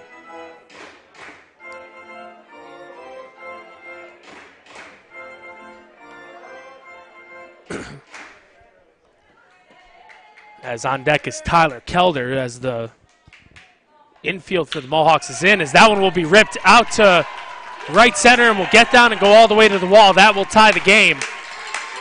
The right fielder, Ludwig, fields it as in with a stand-up double is Kaczicki. As it is now a 3-3 ball game.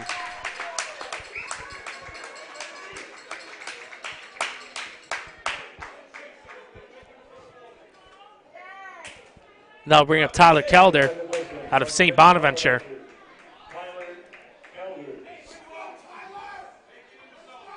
Kelder so far tonight in this game is 2 for 3. He's singled twice. He singled and actually came around to score last inning. Or excuse me, he did not come around to score. He was actually put out at the plate on a play that he probably shouldn't have been running on. And the first pitch into him is inside for a ball, 1-0. On deck is Lifrieri for Saugerties.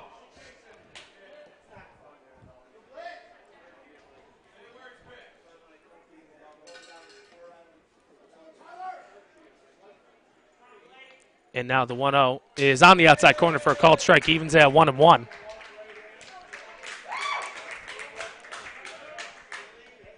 As Espinal continues to work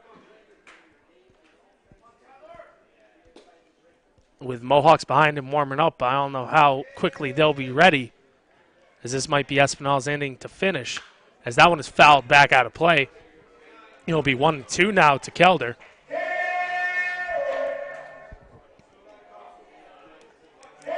The Mohawks in the bottom half of the inning will have Peralta, Muntz, and Allen due up. Those are the 5, 6, and 7 hitters in the order. As I'm not sure who they'll try to bring in to maybe close out a game if they were to try and take a lead back. As that one misses inside, and it's 2-2 now. I honestly have no idea who will come out to pitch the 7th for the Mohawks. And, of course, that is all hinging on whether they can even get through the 6th here. As it's a 2-2 count here from Blake Espinal to Tyler Kelder. 3-3 ball game. 2-2 is ripped into right center. Ranging over is the right fielder, Michael Ludwig, who will make the catch. Tagging at second will be Kodzicki. And Lifrieri will step up to the plate with the go-ahead run 90 feet away.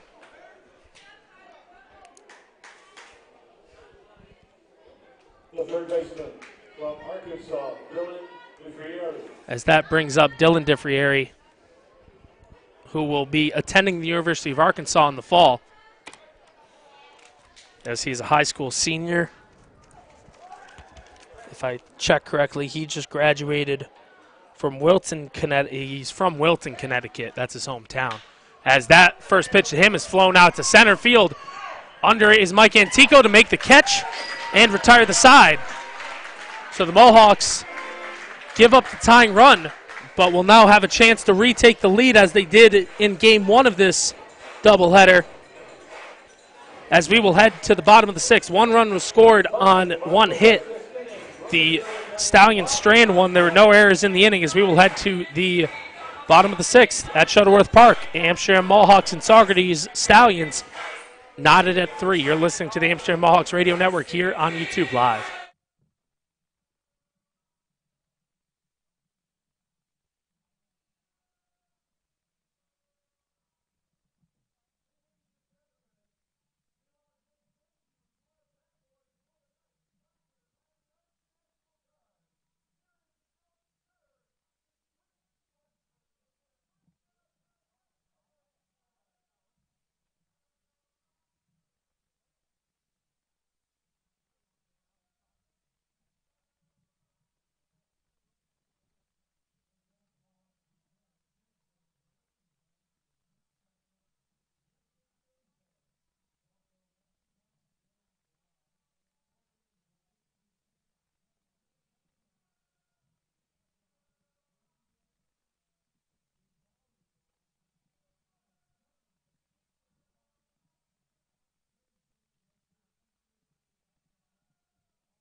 Elvis Peralta Jr. steps into the batter's box.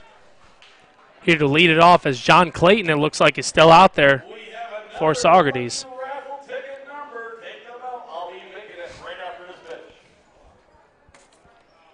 As Cam Coakley out of Stetson College comes in to play left field for the Stallions.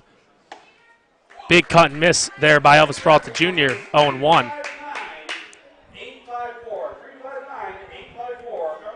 As the Mohawk Valley Diamond Dogs currently lead 7-6 over the Albany Dutchmen. That's in the top of the 8th in Little Falls. As that one misses inside, it's a 1-1 count now to Elvis Peralta.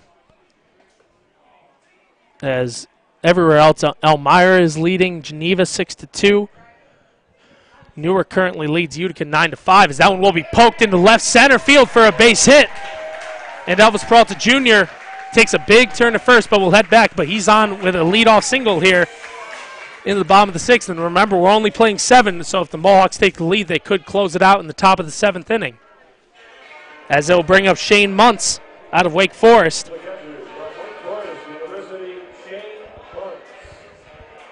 Shane so far today is 1 for 2. He singled and scored in the 4th inning on a Jake Hammond RBI fielder's choice.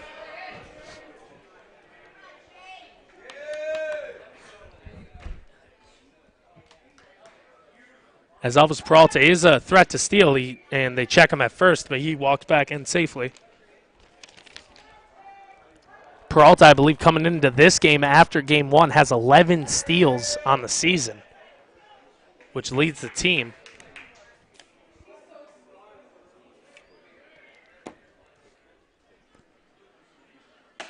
First pitch into Muntz is a called strike on the outside corner. It'll be 0-1. Saugerties defense playing pretty much head up, if anything, a little pulled to the left side. So there's a big hole between first base and second. Muntz steps out and will reset. As Amsterdam will look for some more late game heroics. They went into the bottom half of the 8th inning of Game 1. As that one is on the outside corner as well, and Shane Muntz isn't sure about that one. He's dealt with the frustrations of the home plate umpires all night. But it'll be 0-2 as the Mohawks in the bottom of the 8th inning scored 7 runs in Game 1. So this is their rally inning, so to speak, the inning before the last one, as Peralta is checked at first, but he slides back in safely and will now take a little more modest lead at first, but he extends it out now. I like Elvis because he kind of has it running like Jose Reyes is. He is running on that pitch. That one is air-mailed into center field. Elvis Peralta will go to third base. Shades of Jackie Robinson as Shane Muntz was called out, but now the Mohawks have a runner on third base with only 1 out.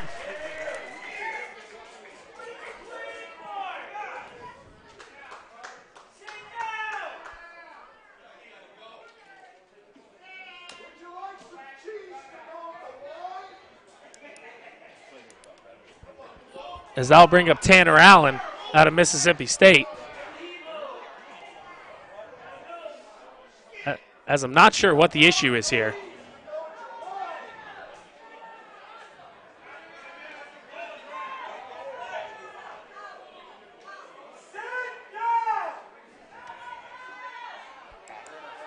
Yeah, I think they're trying to call here. I'm wondering what Saugerties head coach is arguing over. I think it's because of batter interference, saying that Shane Muntz was in the way as that ball was airmailed by Cameron Comer into center field.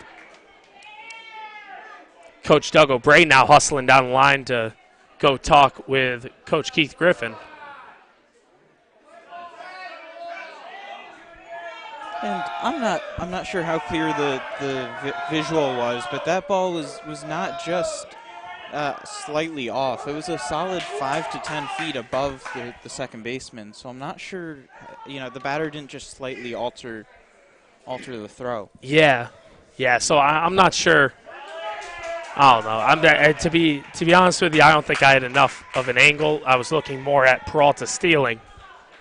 So I'm sure, unfortunately, you can't really go to replay with Summer Collegiate League, but. And Peralta did have a great jump there, forcing the hastened throw from the catcher. Yeah. As now we have still a continued argument from the head coach. I would expect he's going to get thrown out eventually. I don't think you can continue to argue like that, but he won't. It looks like he'll stay in the game. And Tanner Allen steps to the dish here with a runner on third and 1 out and a chance to put the Mohawks up here in the inning. Allen so far in this game is 1 for 1. He had an RBI single in the second, and he walked in the fourth to go with his 0 for 2 from his partial start of game 1. As that one was fouled right back by Allen off of the grandstand, and it'll be 0 1. Elvis Peralta Jr., who is one of the best guys you want on the base paths when you're trying to get a run in, is standing at just 90 feet away as the go-ahead run. Only one out, a fly ball to the outfield, pretty much all but puts the Mohawks ahead. As that one will be ripped down to first base, coming home with it, and Elvis Peralta Jr. will be out as the throw beat him by a mile. It looked like he was going to try and sneak past it, but he could not, as the fielder's choice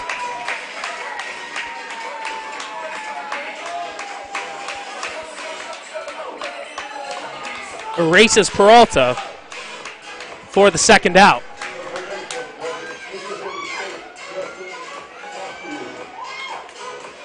That was a 3-2 putout. As it brings up Justin Foscue, the third baseman. Foscue had an RBI single his last time up in the fourth to put the Mohawks up 2-0, and they would eventually go up 3-0 before relinquishing the lead. Now with a 3-3 score, 2 outs, bottom of the sixth inning, here in a 7-inning showdown between Saugerties and Amsterdam. As that one is in the dirt, Comer snaps up with it, though. It'll be 1-0. Tanner Allen on first, as Peralta was gunned down, trying to break for home. And Allen's at bat. On deck, if Foscue can keep it going, is Jake Hammond. That 1-0 is on the outside corner for a strike, 1-1.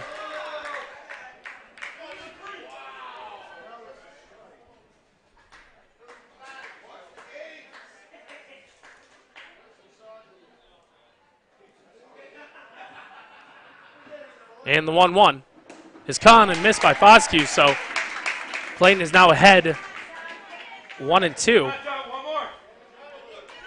As he has thrown 5 2/3 of 3-run ball, trying to hold on to this not with with Amsterdam, as that 1-2 misses low, and it's 2-2.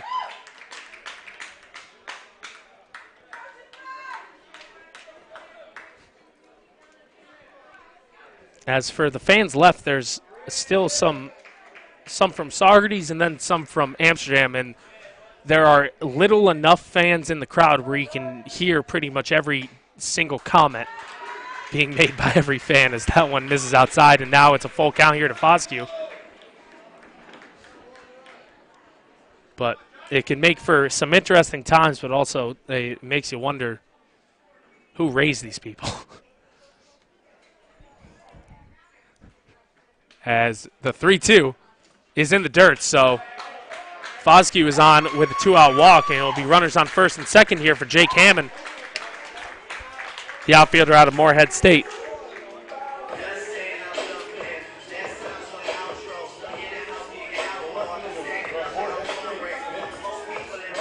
Hammond so far today is 1 for 2. He had a single in the third and hit into an RBI fielder's choice in the fourth. They tried to turn a double play on him, but they could not, and allowed Shane Muntz to score to make it 3-0.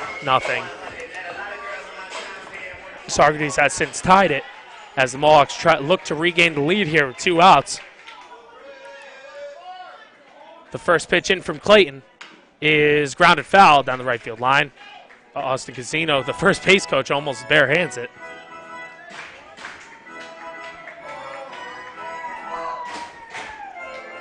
As Jake Hammond just tries to keep the line moving here. Any sort of run, of course, counts. As Amsterdam looks to take a 2-game lead in the Eastern Division. As that one is fouled back and out of play by Jake Hammond, so Clayton is quickly ahead on the Moorhead State product 0-2. Mike Antico is on deck if Hammond can keep it going.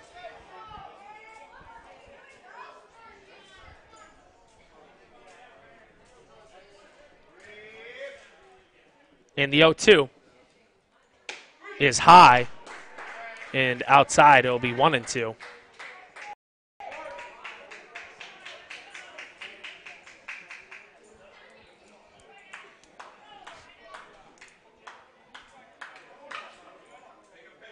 Runner on second is Tanner Allen. That 1-2 misses outside. Now it's 2-2. Allen on second, Foscue on first. Mississippi State ball players that both got here just late last night in their first action for the Mohawks, contributing in both games. And the 2-2 is grounded down to first base. Fielded by the first baseman. He cannot. Oh, he does make the play at first. It looked like he was about to just boot that one as he was thinking that John Clayton was going to go cover it, but Saugerties gets out of the inning on the 3 unassisted there to put away Hammond. And we will head to the 7th, still knotted, as this is our last scheduled frame. You are listening to the Amsterdam Mohawks Radio Network here on YouTube Live. Amsterdam and Saugerties tied at 3.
Easton Bertrand will lead off the top of the 7th here for Saugerties, as John Clayton, the Burnt Hills graduate for Saugerties, has thrown 6 innings for them, giving up 3 runs as Blake Espinal is back out. He gets Bertrand to swing and miss through that one. It'll be 0-1 here,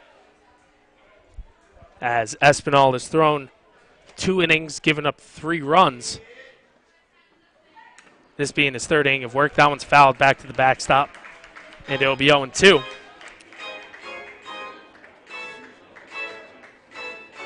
Bertrand so far today is 0 for 3.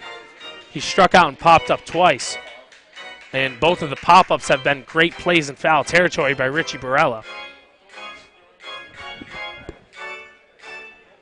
As it looks like Bertrand needed more pine tar on that, and now I'll get back into the box here. It'll be due up in the inning, Bertrand, Taft, and Searcy for the Stallions. And the 0-2 is inside for a ball, and it'll be 1-2.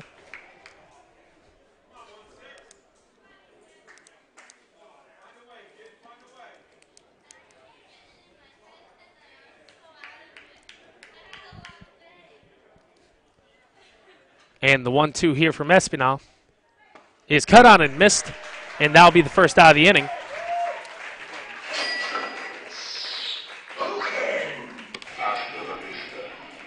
That'll bring up Andrew Taft, the designated hitter out of Lemoyne College.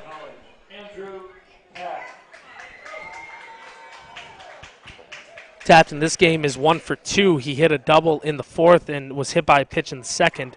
He also hit into a fielder's choice that allowed him to reach base. So he has actually reached base every at-bat he's had, as that one misses low. He'll be 1-0.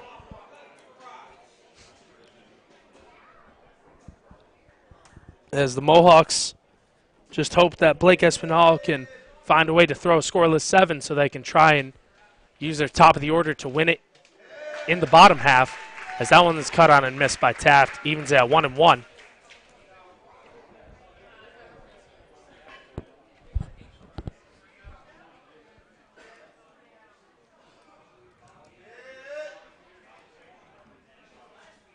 And the 1-1. That one is fouled back, and it'll be 1-2.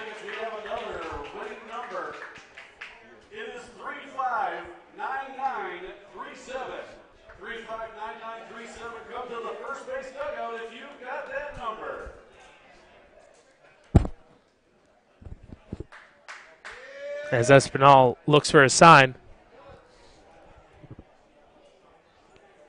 Finally comes set. And the 1-2 is inside for a ball. It'll be 2-2.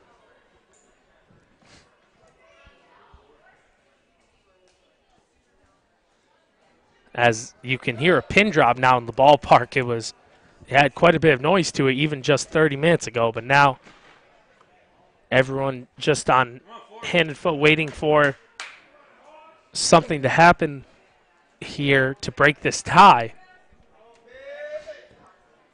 in a game that certainly, of course, matters to both games, but if Saugerties were to drop this one and get swept, it certainly wouldn't be good for their record overall, as it would drop them to 17-14 and, of course, 2 games behind the leader Amsterdam Mohawks.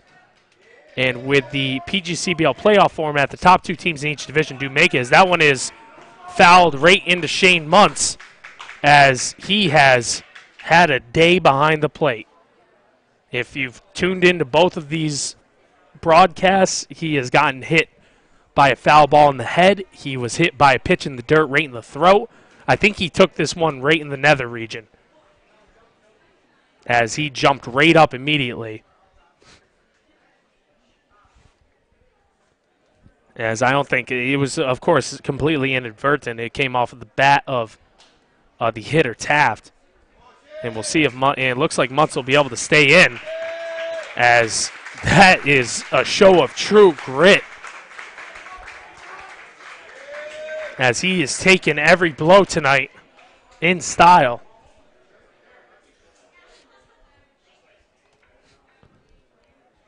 And has certainly been the most valuable Mohawk today, as the umpire continues to give him some time, of course. If any gentlemen are listening, they understand exactly how that feels and how it can take some time to be able to recover from a shot like that. But Muntz is back behind the dish, making the call now, the 2-2 from Espinal. And he'll now step off, so I think Shane just needs a little bit more time. And Saugerties fans on the side being very respectful as always, talking trash to him as he's trying to recover. And the 2-2 is ripped right to shortstop. Elvis Peralta Jr. fields it cleanly. On to first for the second out.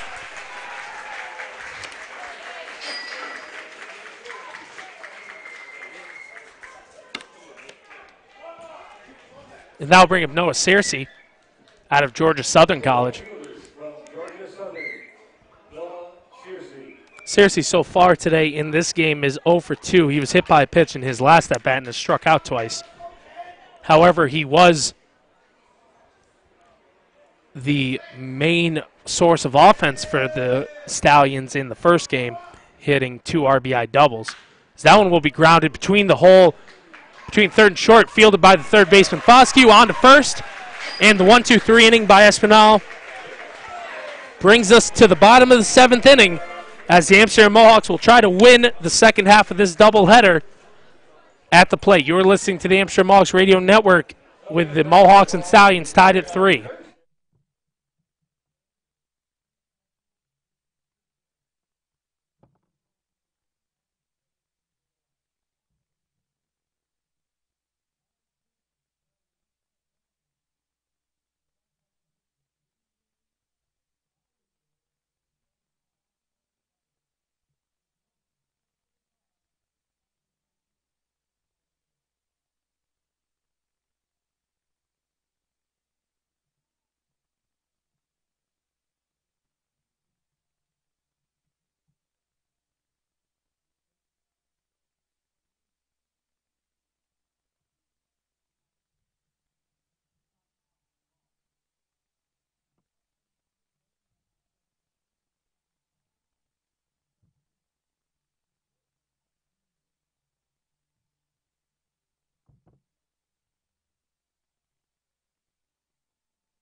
Mike Antico will lead off the bottom of the 7th here as the Mohawks try to win it.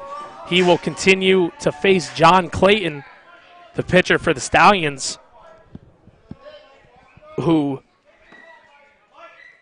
has been the best pitcher probably on either side, as that one misses high and outside in either games of these doubleheaders. That one is 1-0. Now to Antico. But Clayton has thrown 6 innings of 3-run ball, as that one is in there for a called strike. It'll be 1-1. Antico in this game is 0 for 3 so far. He was 2 for 4 with 2 doubles and a walk in game 1. But Clayton was actually a PGCBL All-Star last year, as that one is fouled back behind. And I had recognized his name, but I wasn't sure if he was a reliever or a starter last year. He did start. I just talked to his dad, actually, and he also had a below 1 ERA, a sub-1 ERA, so he was quite good for the Stallions last season. As the 1-2 here to Antico is lined right to the second baseman, Kelder, for the first out. Come on, boy. That'll bring up Richie Barella, the first baseman out of Manhattan College.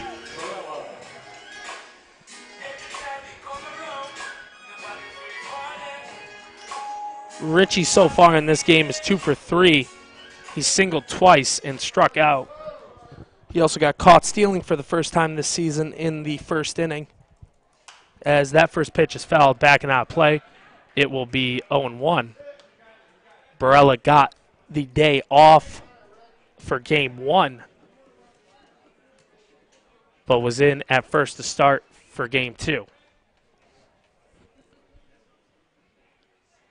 The 0-1 from Clayton is on the outside corner for a called strike, and it'll be 0-2.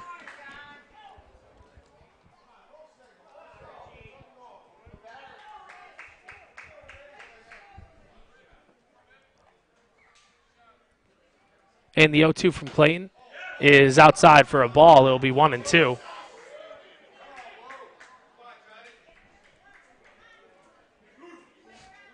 Barella came into today hitting .386, as I don't think it leads the league anymore, but it's up there as that one is driven into right field. Ranging over is the right fielder to make the catch.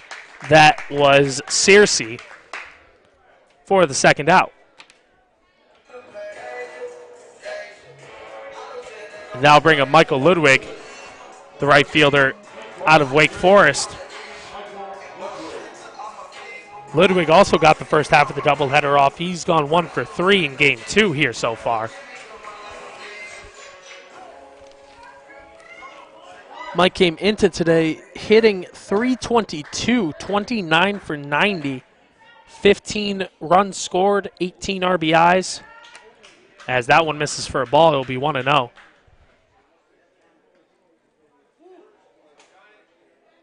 And of course, if anyone didn't know, Michael Ludwig is also a very nice guy to talk to. He's a good gent, as that one misses low, and it'll be 2-0.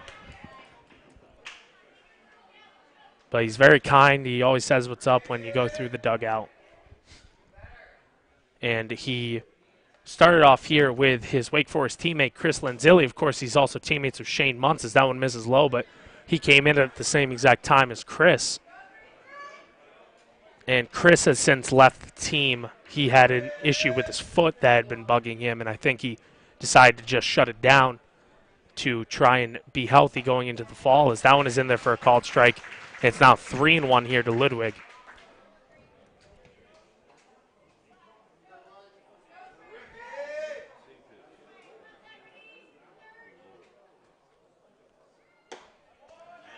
And that one will be in there for a called strike, and it'll be 3-2.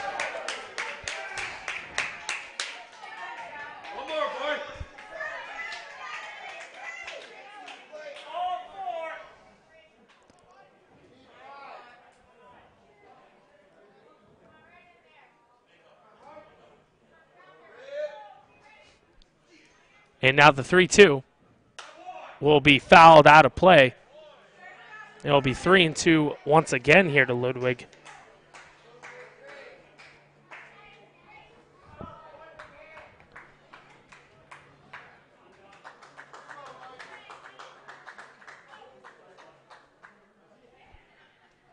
as Clayton sets and looks, as that one will be driven out to right center, ranging back to the wall and running into the wall and making the catch is the center fielder.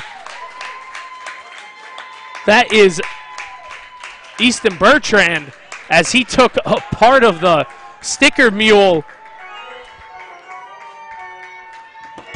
ad in right center off of the wall, as we will head to so-called extra innings here in this half of the doubleheader, it looks like. With everything still knotted at 3. You are listening to the Amsterdam Mohawks Radio Network here on YouTube Live.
Derek Ripp, the 9-hitter, will lead off the top of the 8th inning here for the Saugerties Stallions, as we are in,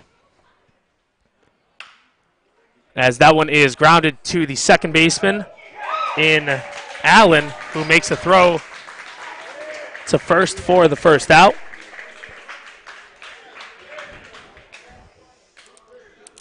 So Ripp is quickly set down for the first out, but I was going to say we are in sudden death, but we are not. This is still standard baseball extra inning rules. But we are in considered extras, even though we're only in the 8th inning, as we were only scheduled to play 7. So we'll see how this goes as the first pitch into, as it's actually number 22, a pinch hitter.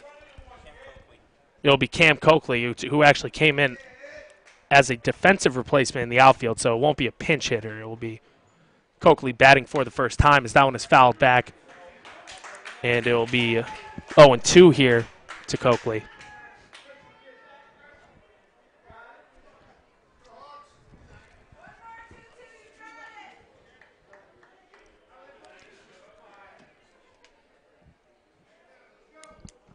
As Espinal looks in,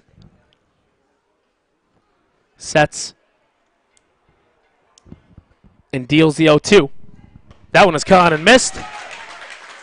Loses it is Muntz, but he throws down to first, and that will be the second out. And that will be the second out of the inning. So I'll bring up Cameron Comer. 2 Camerons back-to-back here for Saugerties. From the University of Virginia, Cam Comer. The Virginia Cavalier is 1 for 3 so far today. He walked and ended up scoring in the 5th, and he singled in the 3rd as well. And it's a lefty-on-lefty matchup here. First pitch into Coakley is flown high and deep into left field. Ranging back is the left fielder Hammond, and he will watch it go out of here. as Comer hits a home run here in the top of the 8th to put Saugerties up 4-3.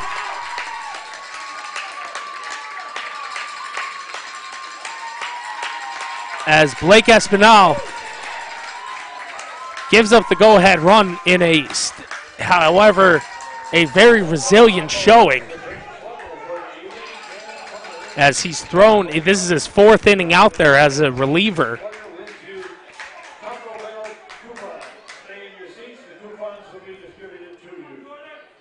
That'll bring up the 3-hitter, Jordan Kozicki, out of the University of Minnesota. Kozicki so far today, as that one just misses him. He had to dive down. It'll be 1-0.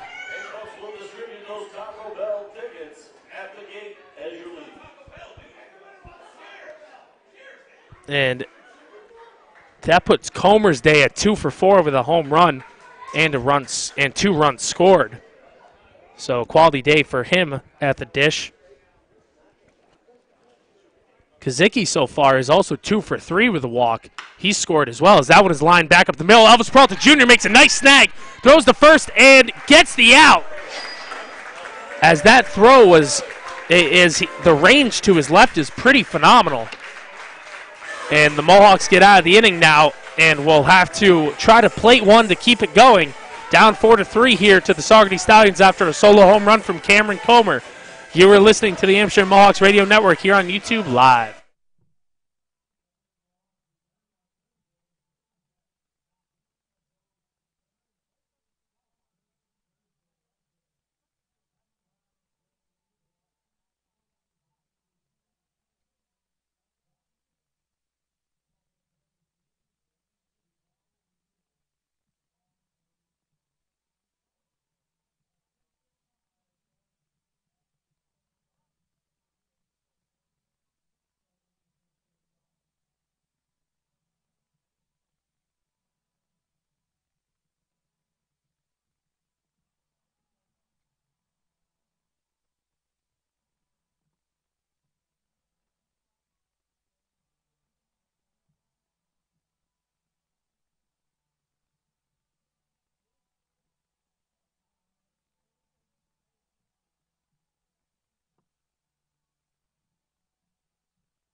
Joe Genord will lead off the bottom of the 8th inning here as Trey Hinckley comes on to pitch for the Stallions. That one misses inside. It will be 1-0 here. Genord so far today is 2 for 3. He singled twice and scored twice and then hit into a double play in the 5th. The 1-0 is swung on and missed by Genord. It will be 1-1. The Mohawks are down 1 run, 4-3 here, having already won the first game of the doubleheader and using Cole Barr as their starting pitcher in the second game, as that one misses low, and it'll be 2-1 as the Saugerties Stallions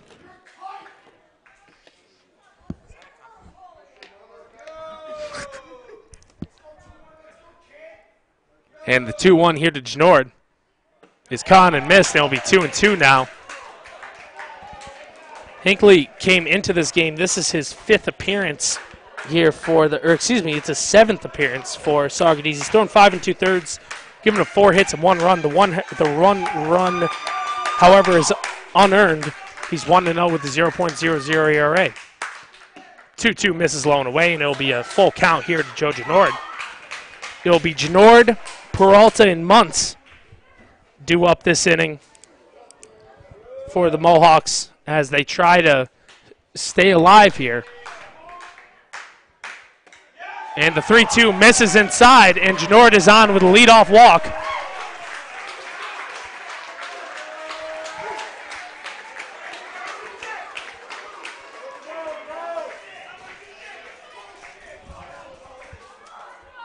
As it looks like we'll have a pinch hitter here.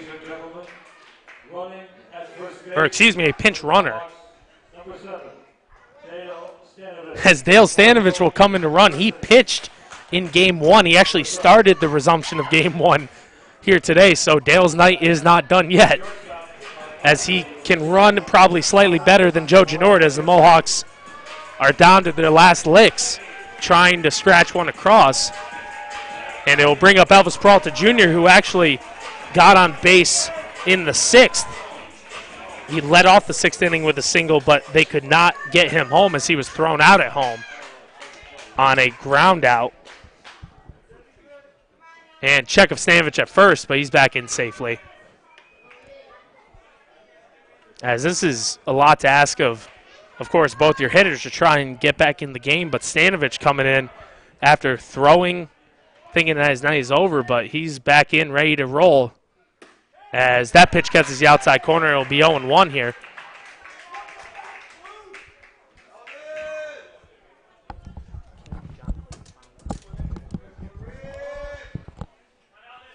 As Hinckley sets and delivers to Elvis Peralta Jr., fouls that one off of his foot, and it'll be 0-2.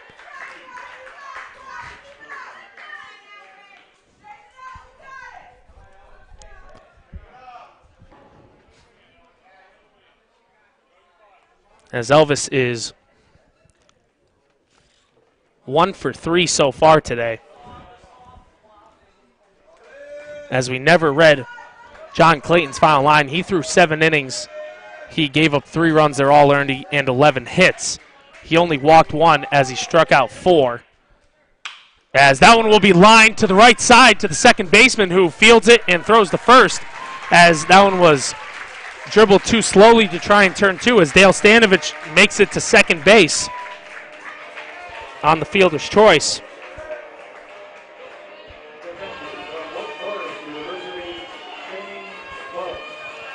That'll bring up Shane Muntz, who was the hero at the dish in Game 1, hitting 2 home runs to go with an RBI double, going 3 for 5 with 4 RBIs total, as he's 1 for 3 in this game. He scored in the 4th.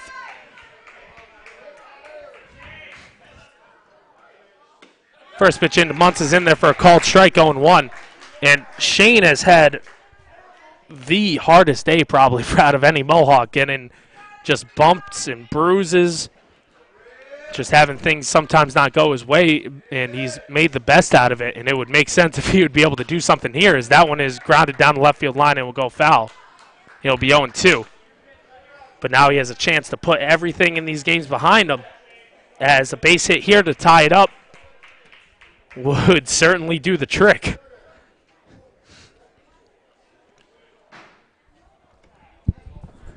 PGCBO standings, or PGCBO scoreboard. As Stanovich takes a comfortable lead away from second, checking him as a second baseman, Kelder. That pitch is outside barely for a ball. It'll be 1-2.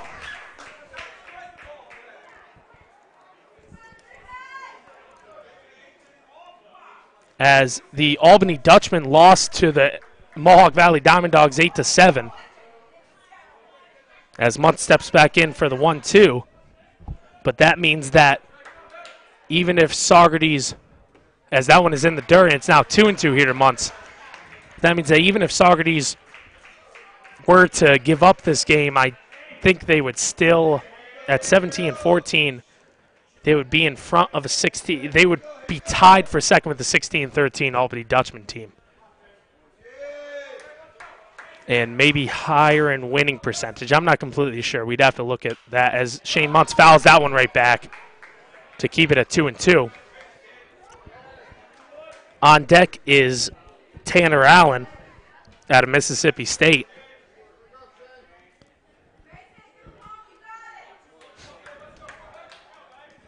Stanovich leads away from second. Muntz steps in. Down one run here as the Mohawks try to sweep the doubleheader. That one's ripped into right center for a base hit. It will go all the way to the wall, and the Mohawks tie the game. Muntz on his way to second. He will cruise in with a stand-up RBI double. And the winning run is on second base.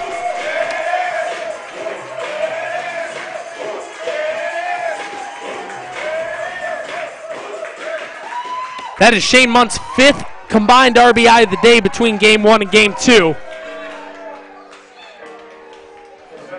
And it will bring up Tanner Allen out of Mississippi State in his first day with the Mohawks.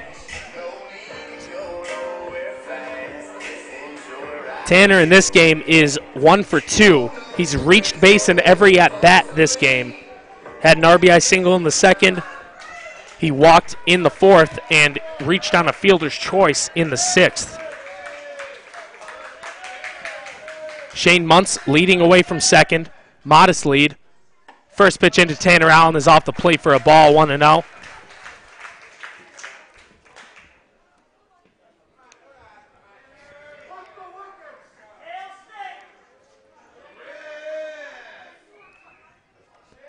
And the 1-0 is in the dirt. Nice stop there by the catcher, Comer, as he kept Muntz from being able to get to third with only one out. As Muntz is not exactly a great runner at second, so a base hit doesn't mean that he would score. So keeping the ball in front of him is certainly very important right now for Comer. The 2-0 here is in there for a called strike, so it'll be 2-1 now. As Hinckley works to keep the game tied here after giving up the tying run. As the Mohawks matched the Stallions, as that one is fouled back and out of play, and now it's 2-2 to Tanner Allen.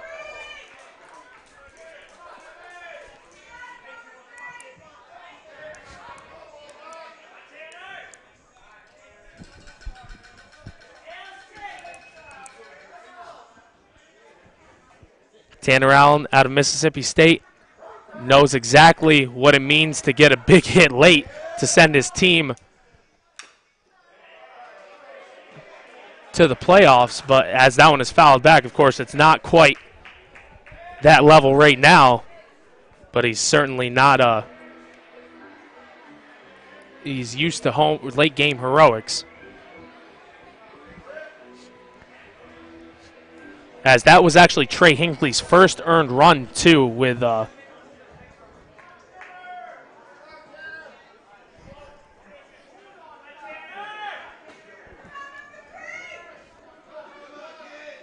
and the 2-2 is low and inside, so now it will be 3-2 to Allen.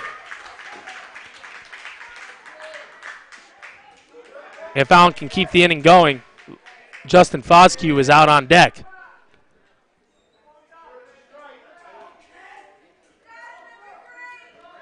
The 3-2 is outside, and now there will be runners on first and second with one out. And honestly, that might be better for the Stallions now because they have a force play at third and second and first base. So when you're trying to turn a double play, this is what you would rather have as a configuration on the bases. As they'll bring up Justin Foscue, who will just try to keep the line rolling here. We have a 4-4 game here. We are in extra innings in the 8th, which sounds weird, but that's because we're playing the second half of a doubleheader. It's usually 7 innings. As my partner Justin Cohen joins me here. And I don't mean to jinx anything here, Adam, but Justin Foscue did only hit into 1 double play all season this year for Mississippi State. So. As that pitch is on the outside corner for a strike 0-1, and now we'll have a mound visit. But Foscue, as a Bulldog, first off, what did he hit this year for Mississippi State? It was only 241, but he did come through. He had 12 doubles, 20 RBI. So he was a consistent player, it looked like, throughout the season, although not necessarily power as based. we currently have actually a cheer off between the fans left here, as that one is up and in on Foscue, and it'll be 1-1. But I will say the Stallions fans do certainly travel well, and it's good to see for the league as you have rivalry games like this.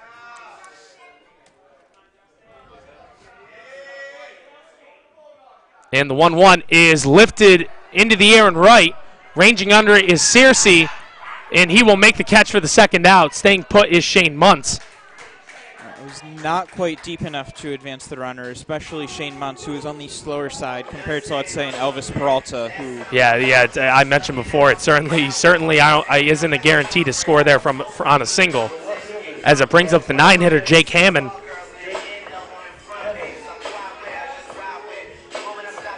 As what a story this would be, the 9-hitter Jake Hammond, who is currently on the day 1 for 3, but he does have an RBI on a fielder's choice that scored Shane Muntz. First pitch into Hammond is a called strike on the outside, 0-1. And here's the other thing: if Hammond isn't able to get on base here, and the inning is over, we still head to a 9th inning, so we'll play 9 anyways.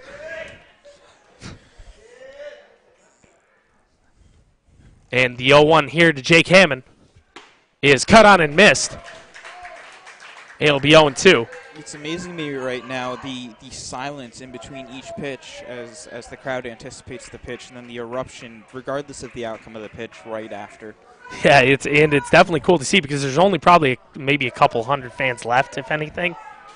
But they're all here, ready for this game. They're trying to see a crazy outcome. Of course, the Mohawk faithful want the Mohawks to win it, as that one is lined down the left field line. It will go out of play, foul.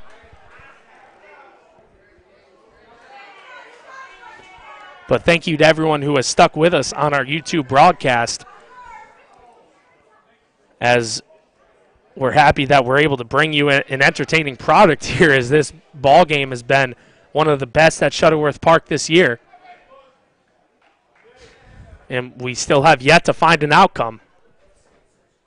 The 0-2 to Hammond is outside and high. It will be 1-2.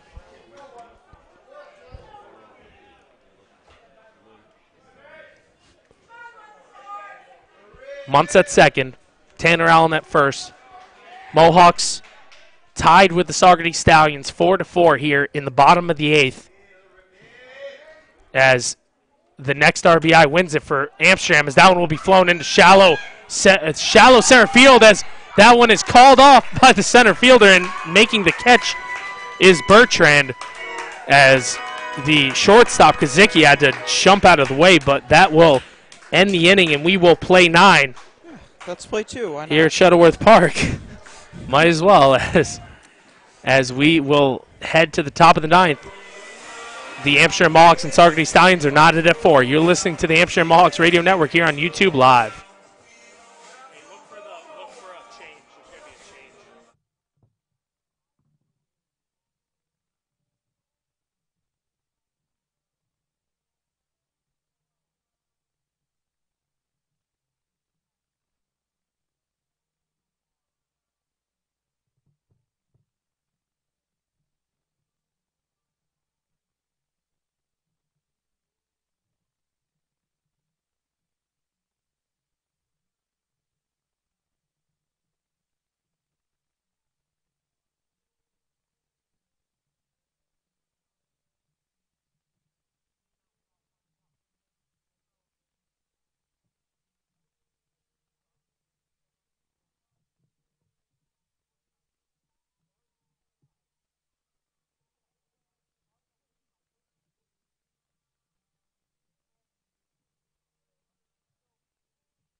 Tyler Kelder will lead off the top of the ninth for the Saugerties Stallions, as Nick DeBrino is on to pitch for the Amsterdam Mohawks.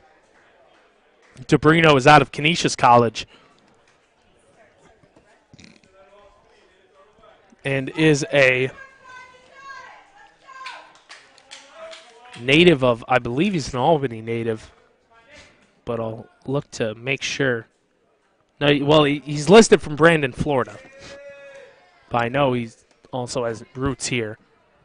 As that one is ripped right to the second baseman who has to knock it down. That is Allen. He does not have a play, as Allen tried to make a play on that line drive tailing away from him, but that'll be a base hit.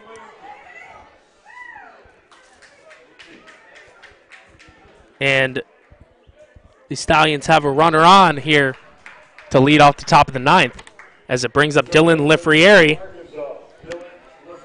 who will be attending the University of Arkansas in the fall.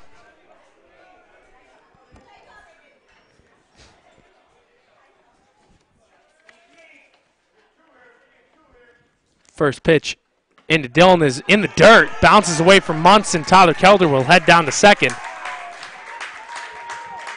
Lifrieri so far today is 1 for 3. He has an RBI single from the 5th inning, and he walked in the first. Right side, come on.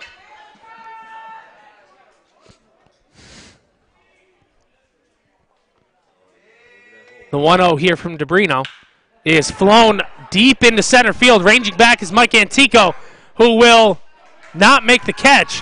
It bounces off the wall. And it looks like it's actually it'll be a ground rule double, as it bounced over the wall.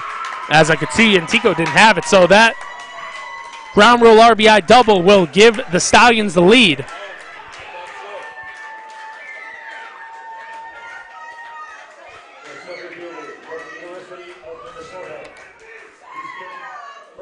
As that brings up Easton Bertrand, the center fielder out of Minnesota.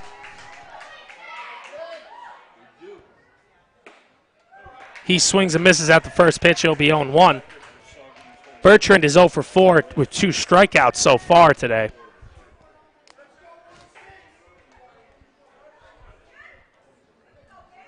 As Saugerties has once again taken the lead here. As that pitch misses high, it'll be 1-1. DeBrino, I don't think, even threw warm-up pitches. So he might have warmed up earlier in the day, or maybe even had thrown a bullpen. I'm not even sure. But he's out there with not the conventional preparation. As that 1-1 is grounded to second base. Tanner Allen fields that one cleanly and throws it on to first. Heading over to third is Kelder. Or excuse me, not Kelder, Lifrieri. And that'll bring up Andrew Taft, the designated hitter out of Lemoyne College.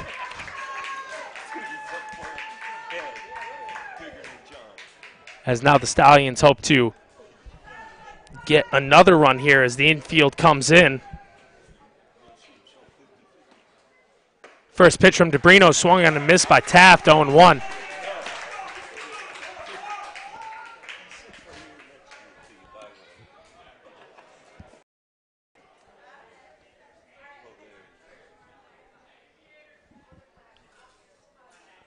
And the 0-1 from DeBrino is in the dirt, gets away. Shane Muntz is able to get to it,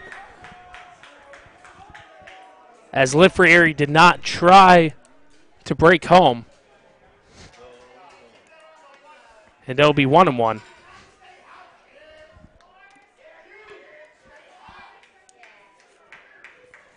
On deck for the Stallions will be Noah Searcy.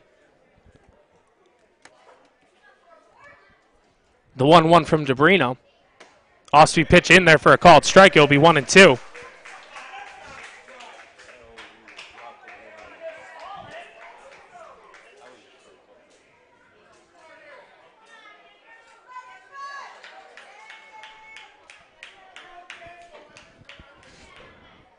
And the 1-2 will be ripped right to the third baseman, knocks it down. He will have a throw to first. They say he doesn't get the out. It looked like he had tagged Taft. And Burrell is beside himself, but it looks like he won't get the call. So Noah Searcy will come up here with runners on first and third and one out.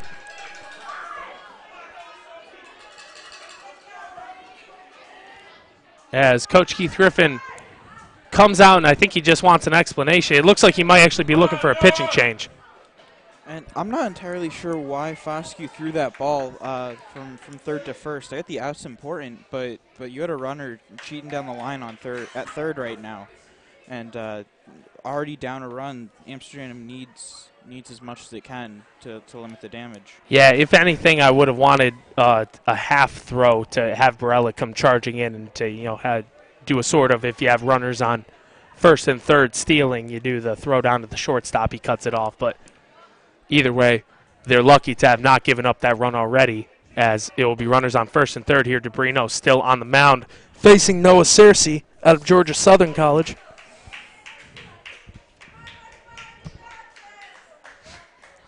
As it is officially late at 10:42, and we still have to play the bottom half of the inning regardless. Yes, we do. First pitch into Searcy is grounded foul. It'll be 0-1. Taft at first is certainly not one to steal, but on a throw down, it may allow that runner from third to score, so we might see him on the move. Also to try and take away the double play, as that one is fouled out of play, and it'll be 0-2. As the Mohawks are in on the corners and at double play depth, they're kind of halfway, honestly, at the middle infield positions. Playing straight up against the righty Searcy as DeBrino steps off. Outfield playing straight up as Searcy now steps out.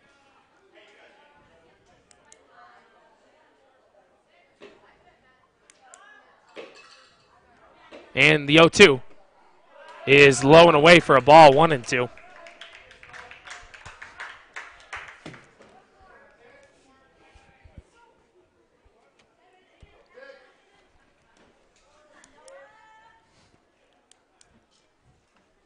The 1-2 from DeBrino will be grounded to short, could be two, to second, and now to first, and they get out of the inning. So as the Mohawks will now have to head to the bottom of the ninth, down one run, with the top of the order coming up. You're listening to the Amsterdam Mohawks Radio Network here on YouTube Live.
Trey Hinckley stays in to pitch for the Saugerties Stallions in the 9th here, as he will face the top of the order, and Mike Antico, who tries to bunt his way on and fouls it off. As the third baseman was charging in, that was Lifrieri.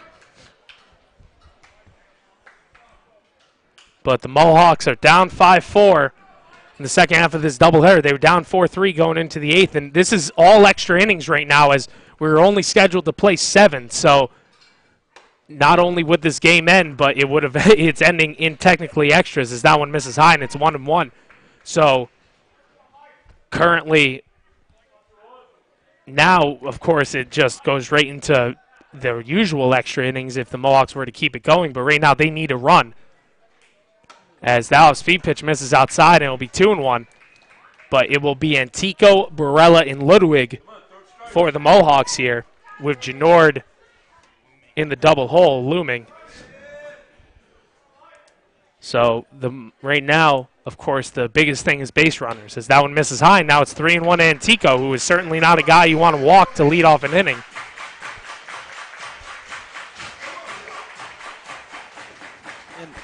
As mentioned earlier, Antico is second on the team in steals, so as you said. As he has 9 right now, I believe, as that one is kind of missed by Antico. That was probably going to be a strike anyways. And it will be 3-2. Mike sometimes starts his swing so late, and he kind of has a long one, so that is probably the one reason he strikes out some of the time. And the 3-2 is fouled off. That was solid contact right there. That looked like it probably would have gone for a strike, but it was not a pitch to hit deep or anything like that. Yeah, as he was just trying to fight it off to stay alive. As it'll be interesting to see how Hinckley tries to attack these top 3 hitters in the Mohawks order, as they're arguably the best hitters on the team.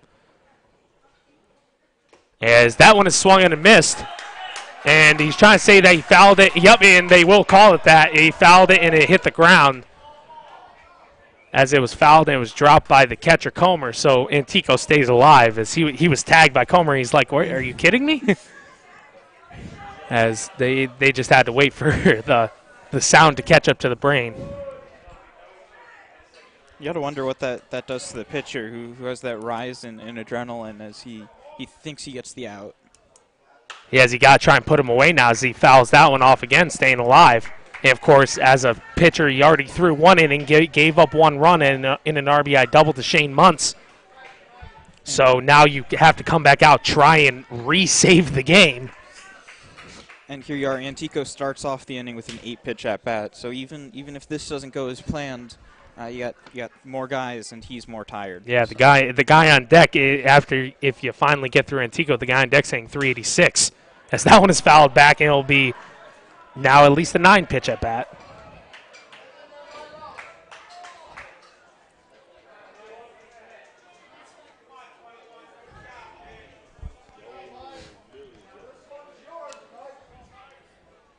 We have played a total of 13 and a half innings, and it will be 14 by the end of this one.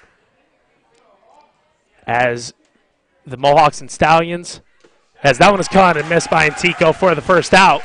So a nice at-bat, but he is set down for the first out. He'll bring up Richie Burrell out of Manhattan.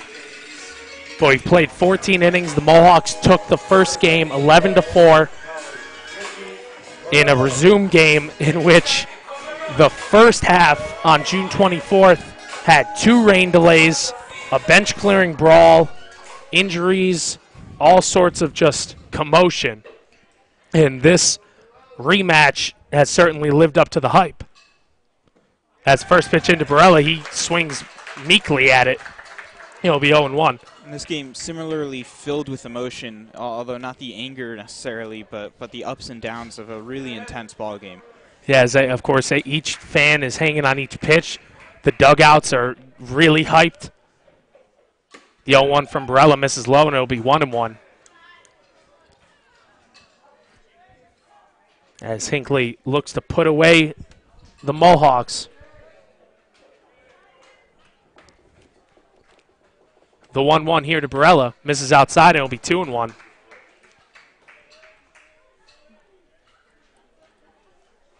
And Barello already with 2 singles on the night. It's been, hours, I guess, technically, since he's gotten his last hit. But it came all the way back in the 3rd inning. But it was... Yeah, Richie 2 for 4 so far tonight. As that one will be ripped into center field. Ranging over is the center fielder, Bertrand. He lines it up and will make the catch for the 2nd out. And the Mohawks are down to their final batter and final out. It'll be Mike Ludwig, the lefty, out of Wake Forest University. Excuse me. Mike so far today is 1 for 4. He singled in the 5th. He flew out to center in his last at-bat in the 7th. On deck is Joe Genord if Ludwig can keep it going. That first pitch is on the outside corner for a strike, 0-1.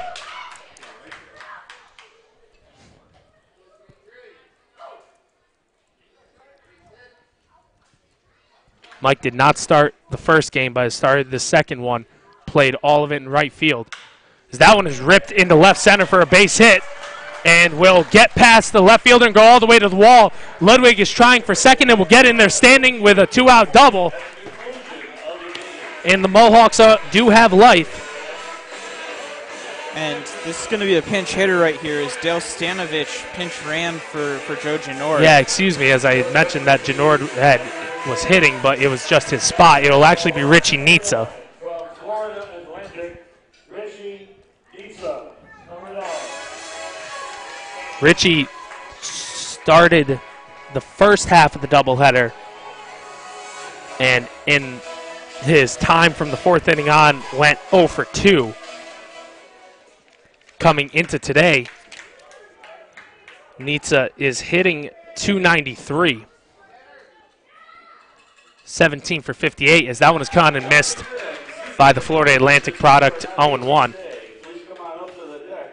You can take a takeout with you at the conclusion of the game. Nitza has 2 home runs and 10 RBIs on the year, trying to pick up an 11th to keep the Mohawks alive in this game. That one's cut on and missed, and the Mohawks are down to their final strike.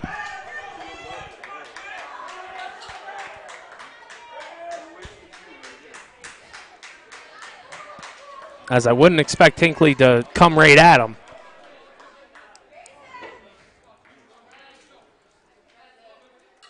And is cut on and missed by Nitza, and the Stallions have taken game 2 of this doubleheader. As that will now retie the top of the division, as Saugerties and Amsterdam both have an 18-13 record. Final score for the second game is 5-4. It looked like the Mohawks may have some magic in them as Shane Muntz hit an RBI double to tie it up in the 8th, but it was not to be, as a great day of baseball here ends in a split of the doubleheader, as the Mohawks will return to Shuttleworth Park on Thursday to take on the Albany Dutchmen. But for everyone here at the Amsterdam Mohawks and for Justin Cohen, this is Adam Gressa saying have a pleasant evening, everyone.